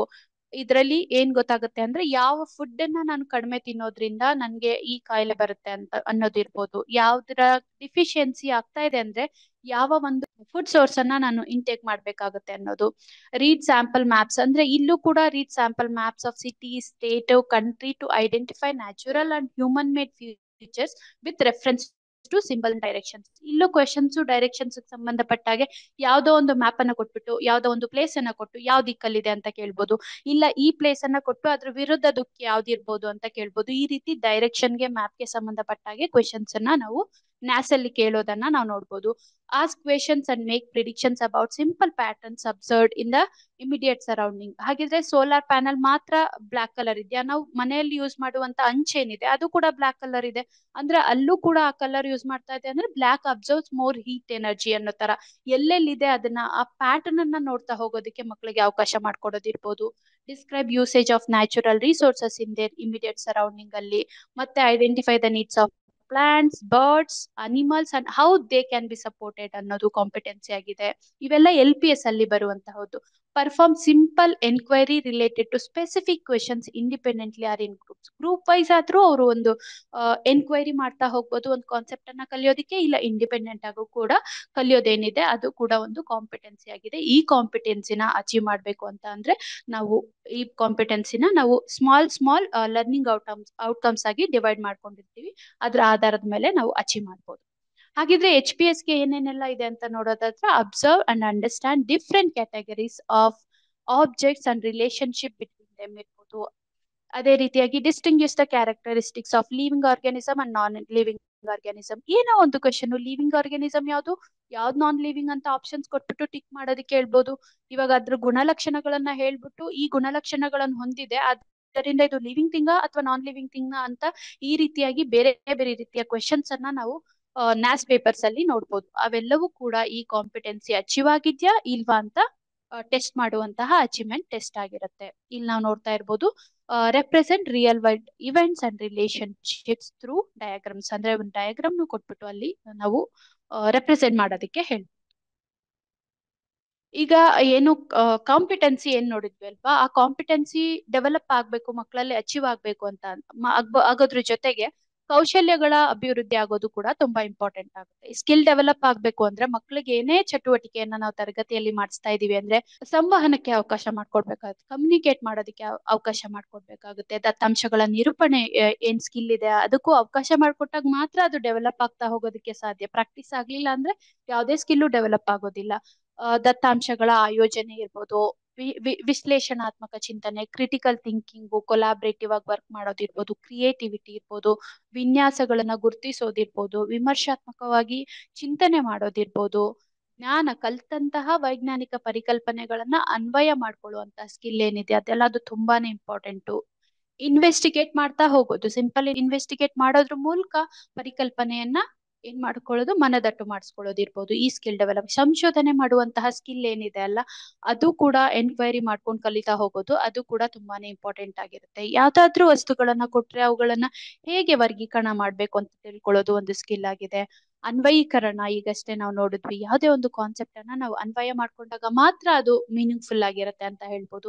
ಕ್ರಿಯೇಟಿವಿಟಿ, ಈ ಎಲ್ಲಾ ಸ್ಕಿಲ್ ಡೆವಲಪ್ ಆಗ್ಬೇಕಾದ್ರೆ ನಾನು ಕ್ರಿಯೇಟಿವ್ ಆಗಿ ಅವ್ರ ಮಕ್ಳಿಗೆನೆ ಏನೋ ಒಂದು ಕೊಟ್ಟು ಅದನ್ನ ಪ್ರೆಸೆಂಟ್ ಮಾಡೋದಕ್ಕೆ ಹೇಳಿದಾಗ ಅವರು ತಮ್ಮದೇ ಆದ ಒಂದು ಕ್ರಿಯೇಟಿವ್ ಆಗಿ ಪ್ರೆಸೆಂಟ್ ಮಾಡೋದಕ್ಕೆ ಅವಕಾಶ ಮಾಡಿಕೊಟ್ಟಾಗ ಆ ಒಂದು ಸ್ಕಿಲ್ ಡೆವಲಪ್ ಆಗ್ತಾ ಹೋಗುತ್ತೆ. ಪ್ರತಿಯೊಂದನ್ನು ನನ್ನ ಪ್ರತಿದಿನ ಅಂದ್ರೆ ದಿನನಿತ್ಯ ಜೀವನದಲ್ಲಿ ಲೆಸನ್ ಪ್ಲಾನ್ ಅಲ್ಲಿ ಇದನ್ನೆಲ್ಲ ನಾನು ಹಾಕೊಳ್ತಾ ಹೋಗ್ಬೇಕಾಗುತ್ತೆ. ಅದ್ರ ಜೊತೆಗೆ ಕೊಲಾಬ್ರೇಟಿವ್ ಆಗಿ ಜೊತೆಯಾಗಿ ಇಬ್ರು ಜೊತೆಯಾಗಿ ವರ್ಕ್ ಮಾಡೋದಿರ್ಬೋದು, ಗುಂಪು ಚಟುವಟಿಕೆಗಳನ್ನ ಮಾಡೋದ್ರ ಮೂಲಕ ಕೊಲಾಬ್ರೇಟಿವ್ ಸ್ಕಿಲ್ ಕೂಡ ಏನಾಗುತ್ತೆ ಡೆವಲಪ್ ಆಗುತ್ತೆ ಅಂತ ಹೇಳ್ಬೋದು. ಸೊ ಇಷ್ಟೊತ್ತು ಸುಮಾ ಅವರು ಯಾವೆಲ್ಲ ಕಾಂಪಿಟೆನ್ಸೀಸ್ ಯಾವೆಲ್ಲ NAS ಗೆ ಬೇಕಾಗತ್ತೆ, ಜೊತೆಗೆ ಯಾವೆಲ್ಲ ಸ್ಕಿಲ್ಸ್ ಮಕ್ಳಿಗೆ ನಾವು ಡೆವಲಪ್ ಮಾಡೋದ್ರಿಂದ NAS ಅಟೆಂಡ್ ಮಾಡೋದು ಈಸಿ ಆಗತ್ತೆ ಅನ್ನೋದು ನೋಡಿದ್ವಿ. ಈಗ ಜಸ್ಟ್ ಒಂದೇ ಒಂದು ಥೀಮ್ಗೆ ಯಾವ ರೀತಿ NAS ಕ್ವಶನ್ಸ್ ಇರ್ಬೋದು, ಯಾವ ರೀತಿ NAS ಮ್ಯಾಪ್ ಮಾಡಲಾಗಿದೆ ಲರ್ನಿಂಗ್ ಔಟ್ಕಮ್ಸ್ ಅಂತ ನೋಡ್ತಾ ಹೋಗೋಣ. ಇದಕ್ಕೆ ನಾವು ಆಹಾರ ಅನ್ನೋದು ತಗೊಂಡಿದೀವಿ, ಫುಡ್, ಯಾಕಂದ್ರೆ ಇದು LPS ಮತ್ತೆ HPS ಗೆ ಎರಡಕ್ಕೂ ಬರುವಂತ ಒಂದು ಥೀಮ್ ಆಗಿರೋದ್ರಿಂದ ಇದನ್ನ ಉದಾಹರಣೆಯಾಗಿ ತಗೊಂಡಿದೀವಿ. ಸೊ ಈ ಥೀಮು 4ರಿಂದ 7ನೇ ತರಗತಿವರೆಗೂ ಇರುತ್ತೆ. ಜೊತೆಗೆ ಯಾವೆಲ್ಲ ವಿಷಯಗಳ ಬಗ್ಗೆ ಅವ್ರು ತುಂಬಾ ಕಾನ್ಸಂಟ್ರೇಟ್ ಮಾಡ್ತಾರೆ NAS ಕ್ವಶನ್ಸ್ಗೆ ಅಂತ ನಾವು ಅನಲೈಸ್ ಮಾಡಿದಾಗ ಗೊತ್ತಾಗಿತ್ತು. ಆಹಾರದ ಮೂಲಗಳು, ಫುಡ್ ಸೋರ್ಸಸ್ ಬಗ್ಗೆ, ನ್ಯೂಟ್ರಿಷನ್ ಬಗ್ಗೆ, ಜೊತೆಗೆ ಸಮತೋಲಿತ ಆಹಾರ ಡಯಟ್ ಬಗ್ಗೆ ಹೇಳ್ತಾ ಇರ್ತಾರೆ. ಅದೇ ರೀತಿಯಾಗಿ ಆರೋಗ್ಯಕರ ಅಭ್ಯಾಸಗಳು ಅಂದ್ರೆ ಯಾವ ರೀತಿ ನಾವು ಫುಡ್ ನ ಇಂಟೇಕ್ ಮಾಡೋದ್ರ ಮುಖಾಂತರ ಕೆಲವೊಂದು ಡಿಫಿಷಿಯನ್ಸಿ ಡಿಸೀಸಸ್ ನಾವು ಓವರ್ಕಮ್ ಮಾಡ್ಬೋದು ಆಗಿರ್ಬೋದು. ಅದೇ ರೀತಿಯಾಗಿ ಯಾವ್ದೇ ಸಿಂಪ್ಟಮ್ಸ್ ಆಗಿರ್ಬೋದು, ಅದಕ್ಕೆ ಬೇಕಾಗಿರುವಂತ ಪ್ರಿಕಾಷನರಿ ಮೆಷರ್ಸ್, ಹಾಗಾಗಿ ರೋಗಗಳಾಗಿರ್ಬೋದು, ಫುಡ್ ಚೈನ್ಸ್ ಗಳ ಬಗ್ಗೆ ಆಗಿರ್ಬೋದು, ಇವುಗಳನ್ನ ಜಾಸ್ತಿ ಕಾನ್ಸಂಟ್ರೇಟ್ ಮಾಡೋದನ್ನ ನಾವು ಗಮನಿಸಬಹುದಾಗಿದೆ. ಯಾವೆಲ್ಲ ಎಲ್ಲೋಸ್ ನ ಇಲ್ಲಿ ನಾವು ಮ್ಯಾಪ್ ಮಾಡ್ಬೋದು ಆಹಾರಕ್ಕೆ ಅಂತ ನೋಡ್ತಾ ಹೋದ್ವಿ ಇಲ್ಲಿ. ಸೊ ಅದು describing need of food for the different people, age ಗ್ರೂಪ್ಸ್ಗೆ ಬೇಸ್ಡ್ ಆಗಿರ್ಬೋದು, ಅಥವಾ ಡಿಫ್ರೆಂಟ್ ಅನಿಮಲ್ಸ್ಗೆ ಏನ್ ಬೇಕು, ಬರ್ಡ್ಸ್ಗೆ ಏನ್ ಬೇಕು, ಎಲ್ಲಿ ಯಾವ ರೀತಿಯಾದ ಫುಡ್ ಅವೈಲಬಿಲಿಟಿ ಇರುತ್ತೆ ಅನ್ನೋದನ್ನ ನಾವು ಒಂದು ಮ್ಯಾಪ್ ಮಾಡಲಾಗಿದೆ. ಜೊತೆಗೆ inter dependence among the plants and animals ಅಥವಾ ಹ್ಯೂಮನ್ಸ್ ಆಗಿರ್ಬೋದು. ಅಂದ್ರೆ ಇದೊಂದು food chain related, food web related questions ನ ಇಲ್ಲಿ ಮ್ಯಾಪ್ ಮಾಡೋದು ನಾವು ನೋಡಬಹುದಾಗಿದೆ. ಅದೇ ರೀತಿಯಾಗಿ ಆ ಪ್ರದೇಶಕ್ಕೆ ಸಂಬಂಧಪಟ್ಟಂತ ಕ್ಲೈಮೇಟ್ ಮೇಲೆ, ರಿಸೋರ್ಸಸ್ ಮೇಲೆ, ಕಲ್ಚರ್ ಮೇಲೆ ಯಾವ ರೀತಿ ಫುಡ್ ಅನ್ನೋದು ಡಿಪೆಂಡೆಂಟ್ ಆಗುತ್ತೆ, ಯಾಕೆ ಅದೇ ರೀತಿಯಾದ ಫುಡ್ ಅಲ್ಲಿ ತಗೋಬಹುದು ಅಥವಾ ಬೆಳೆಸಬಹುದು ಅನ್ನೋದಕ್ಕೆ ರೀಸನ್ಸ್ ಆಗಿರ್ಬೋದು, ಅದಕ್ಕೆ ಎಲ್ಲ ಕೂಡ ಇಲ್ಲಿ ಅಂದ್ರೆ ಆ ಪರ್ಟಿಕ್ಯುಲರ್ ಏರಿಯಾಗೆ ಸಂಬಂಧಪಟ್ಟದ್ದು ಯಾವ ರೀತಿಯಾದ ಫುಡ್ ನಾವಲ್ಲಿ ನೋಡಬಹುದು ಅನ್ನೋದು ಕೂಡ ಒಂದು ಲರ್ನಿಂಗ್ ಔಟ್ಕಮ್ ಆಗುತ್ತೆ. ಜೊತೆಗೆ ಕೆಲವೊಂದು ಕ್ವಶನ್ಸ್ ನ ಇನ್ಫಾರ್ಮೇಶನ್ ಗ್ಯಾದರ್ ಮಾಡೋದ್ರಿಂದ ಆಗಿರ್ಬೋದು, ಅಬ್ಸರ್ವ್ ಮಾಡೋದ್ರಿಂದ ಆಗಿರ್ಬೋದು, ಅನಲೈಸು ಎಕ್ಸ್ಪೀರಿಯನ್ಸ್ ಮುಖಾಂತರ ಮಕ್ಕಳು ಹೇಗೆ ಆನ್ಸರ್ ಮಾಡ್ತಾರೆ ಅನ್ನೋದನ್ನು ಕೂಡ ನಾವಿಲ್ಲಿ ನೋಡಬಹುದಾಗಿದೆ. ಇದನ್ನು ಕೂಡ ನಾವು ಮಾಡ್ಬೇಕು. ಜೊತೆಗೆ ಯಾವ ರೀತಿ ರಿಲೇಟ್ ಮಾಡ್ತಾರೆ ಪ್ರೋಸೆಸ್ ನ ಮತ್ತೆ ಫೆನಾಮಿನಾ ಕಾಸಸ್ ಜೊತೆಗೆ, ಯಾಕಂದ್ರೆ ಇಲ್ಲಿ ತುಂಬಾನೇ ಥೀಮ್ ರಿಲೇಟೆಡ್ ಫುಡ್ ಚೈನ್ಸ್ ಆಗಿರ್ಬೋದು ಅಥವಾ ಬ್ಯಾಲೆನ್ಸ್ ಡಯಟ್ ಆಗಿರ್ಬೋದು, ಇವಕ್ಕೆಲ್ಲ ಕೆಲವೊಂದು ಫೆನಾಮಿನನ್ಸ್ ಪ್ರಾಸೆಸಸ್ ನ ಇಲ್ಲಿ ನೋಡಬಹುದಾಗಿದೆ. ಹಾಗೆ ಲರ್ನಿಂಗ್ ನ ಹೇಗೆ ಅಪ್ಲಿಕೇಶನ್ ಲೆವೆಲ್ಗೆ ತಗೊಂಡೋಗ್ತಾರೆ ಸೈಂಟಿಫಿಕ್ ಕಾನ್ಸೆಪ್ಟ್ಸ್ ನ. ಜೊತೆಗೆ ಇವೆಲ್ಲಾದ್ರೂ ನೋಡಿದ್ರೆ ಇವೆಲ್ಲ ಕೂಡ ನಮ್ಗೆ EVS ಮತ್ತೆ ಸೈನ್ಸ್ ರಿಲೇಟೆಡ್ ಎಲ್ಒಸ್ ಆಗಿದ್ರು ಕೂಡ ನಾವಿಲ್ಲಿ ಲಾಸ್ಟ್ ಅಲ್ಲಿ ಒಂದು L508 ಅನ್ನೋದನ್ನ ಹೈಲೈಟ್ ಮಾಡಿದೀವಿ.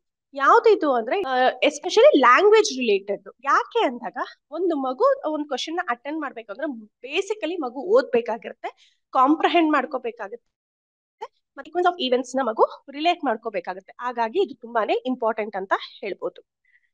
ಜೊತೆಗೆ ಇವಾಗ ಇಲ್ಲಿ ಜಸ್ಟ್ ಈಗಾಗ್ಲೇ ಅಗತ್ಯವಿರುವಂತ ಸಾಮರ್ಥ್ಯಗಳು ಮತ್ತೆ ಕೌಶಲ್ಯಗಳನ್ನ ಆಲ್ರೆಡಿ ಎಕ್ಸ್ಪ್ಲೈನ್ ಮಾಡ್ಬಿಟ್ಟಿದ್ದಾರೆ. ನಾನ್ ಜಸ್ಟ್ ಇಲ್ಲಿ ಒಂದು ಗ್ಲಾನ್ಸ್ ಕೊಡ್ತಾ ಇದ್ದೀನಿ. ಈಗ first one, need of people for different age groups ಆಗಿರ್ಬೋದು, ಅನಿಮಲ್ಸ್ ಆಗಿರ್ಬೋದು, ಬರ್ಡ್ಸ್ ಅಥವಾ ಅವೈಲಬಿಲಿಟಿ ಆಫ್ ಫುಡ್ಗೆ ಮಗುಗೆ ಯಾವ್ದೆಲ್ಲ ಸ್ಕಿಲ್ ಬೇಕಾಗತ್ತೆ ಅಂದ್ರೆ, ಮಗುಗೆ ಸ್ವಲ್ಪ ಪೌಷ್ಟಿಕಾಂಶದ ಅಗತ್ಯದ ಜ್ಞಾನ ಇರಬೇಕಾಗುತ್ತೆ, ಪರಿಸರದ ಅಂಶಗಳ ಅರಿವಿರಬೇಕಾಗುತ್ತೆ, ಮಾನವ ಅಭ್ಯಾಸಗಳನ್ನ ಅರ್ಥ ಮಾಡ್ಕೊಂಡು ನೆನಪಿಸ್ಕೊಳ್ಬೇಕಾಗತ್ತೆ, ಜೊತೆಗೆ ಸಂವಹನ ಕೌಶಲ್ಯ ಬೇಕಾಗುತ್ತೆ. ಸಂವಹನ ಕೌಶಲ್ಯ ಅನ್ನೋದು ಪ್ರತಿಯೊಂದು ಎಲ್ಲಿ ಹೋಗು ನಾವು ನೋಡ್ಬೇಕಾಗತ್ತೆ.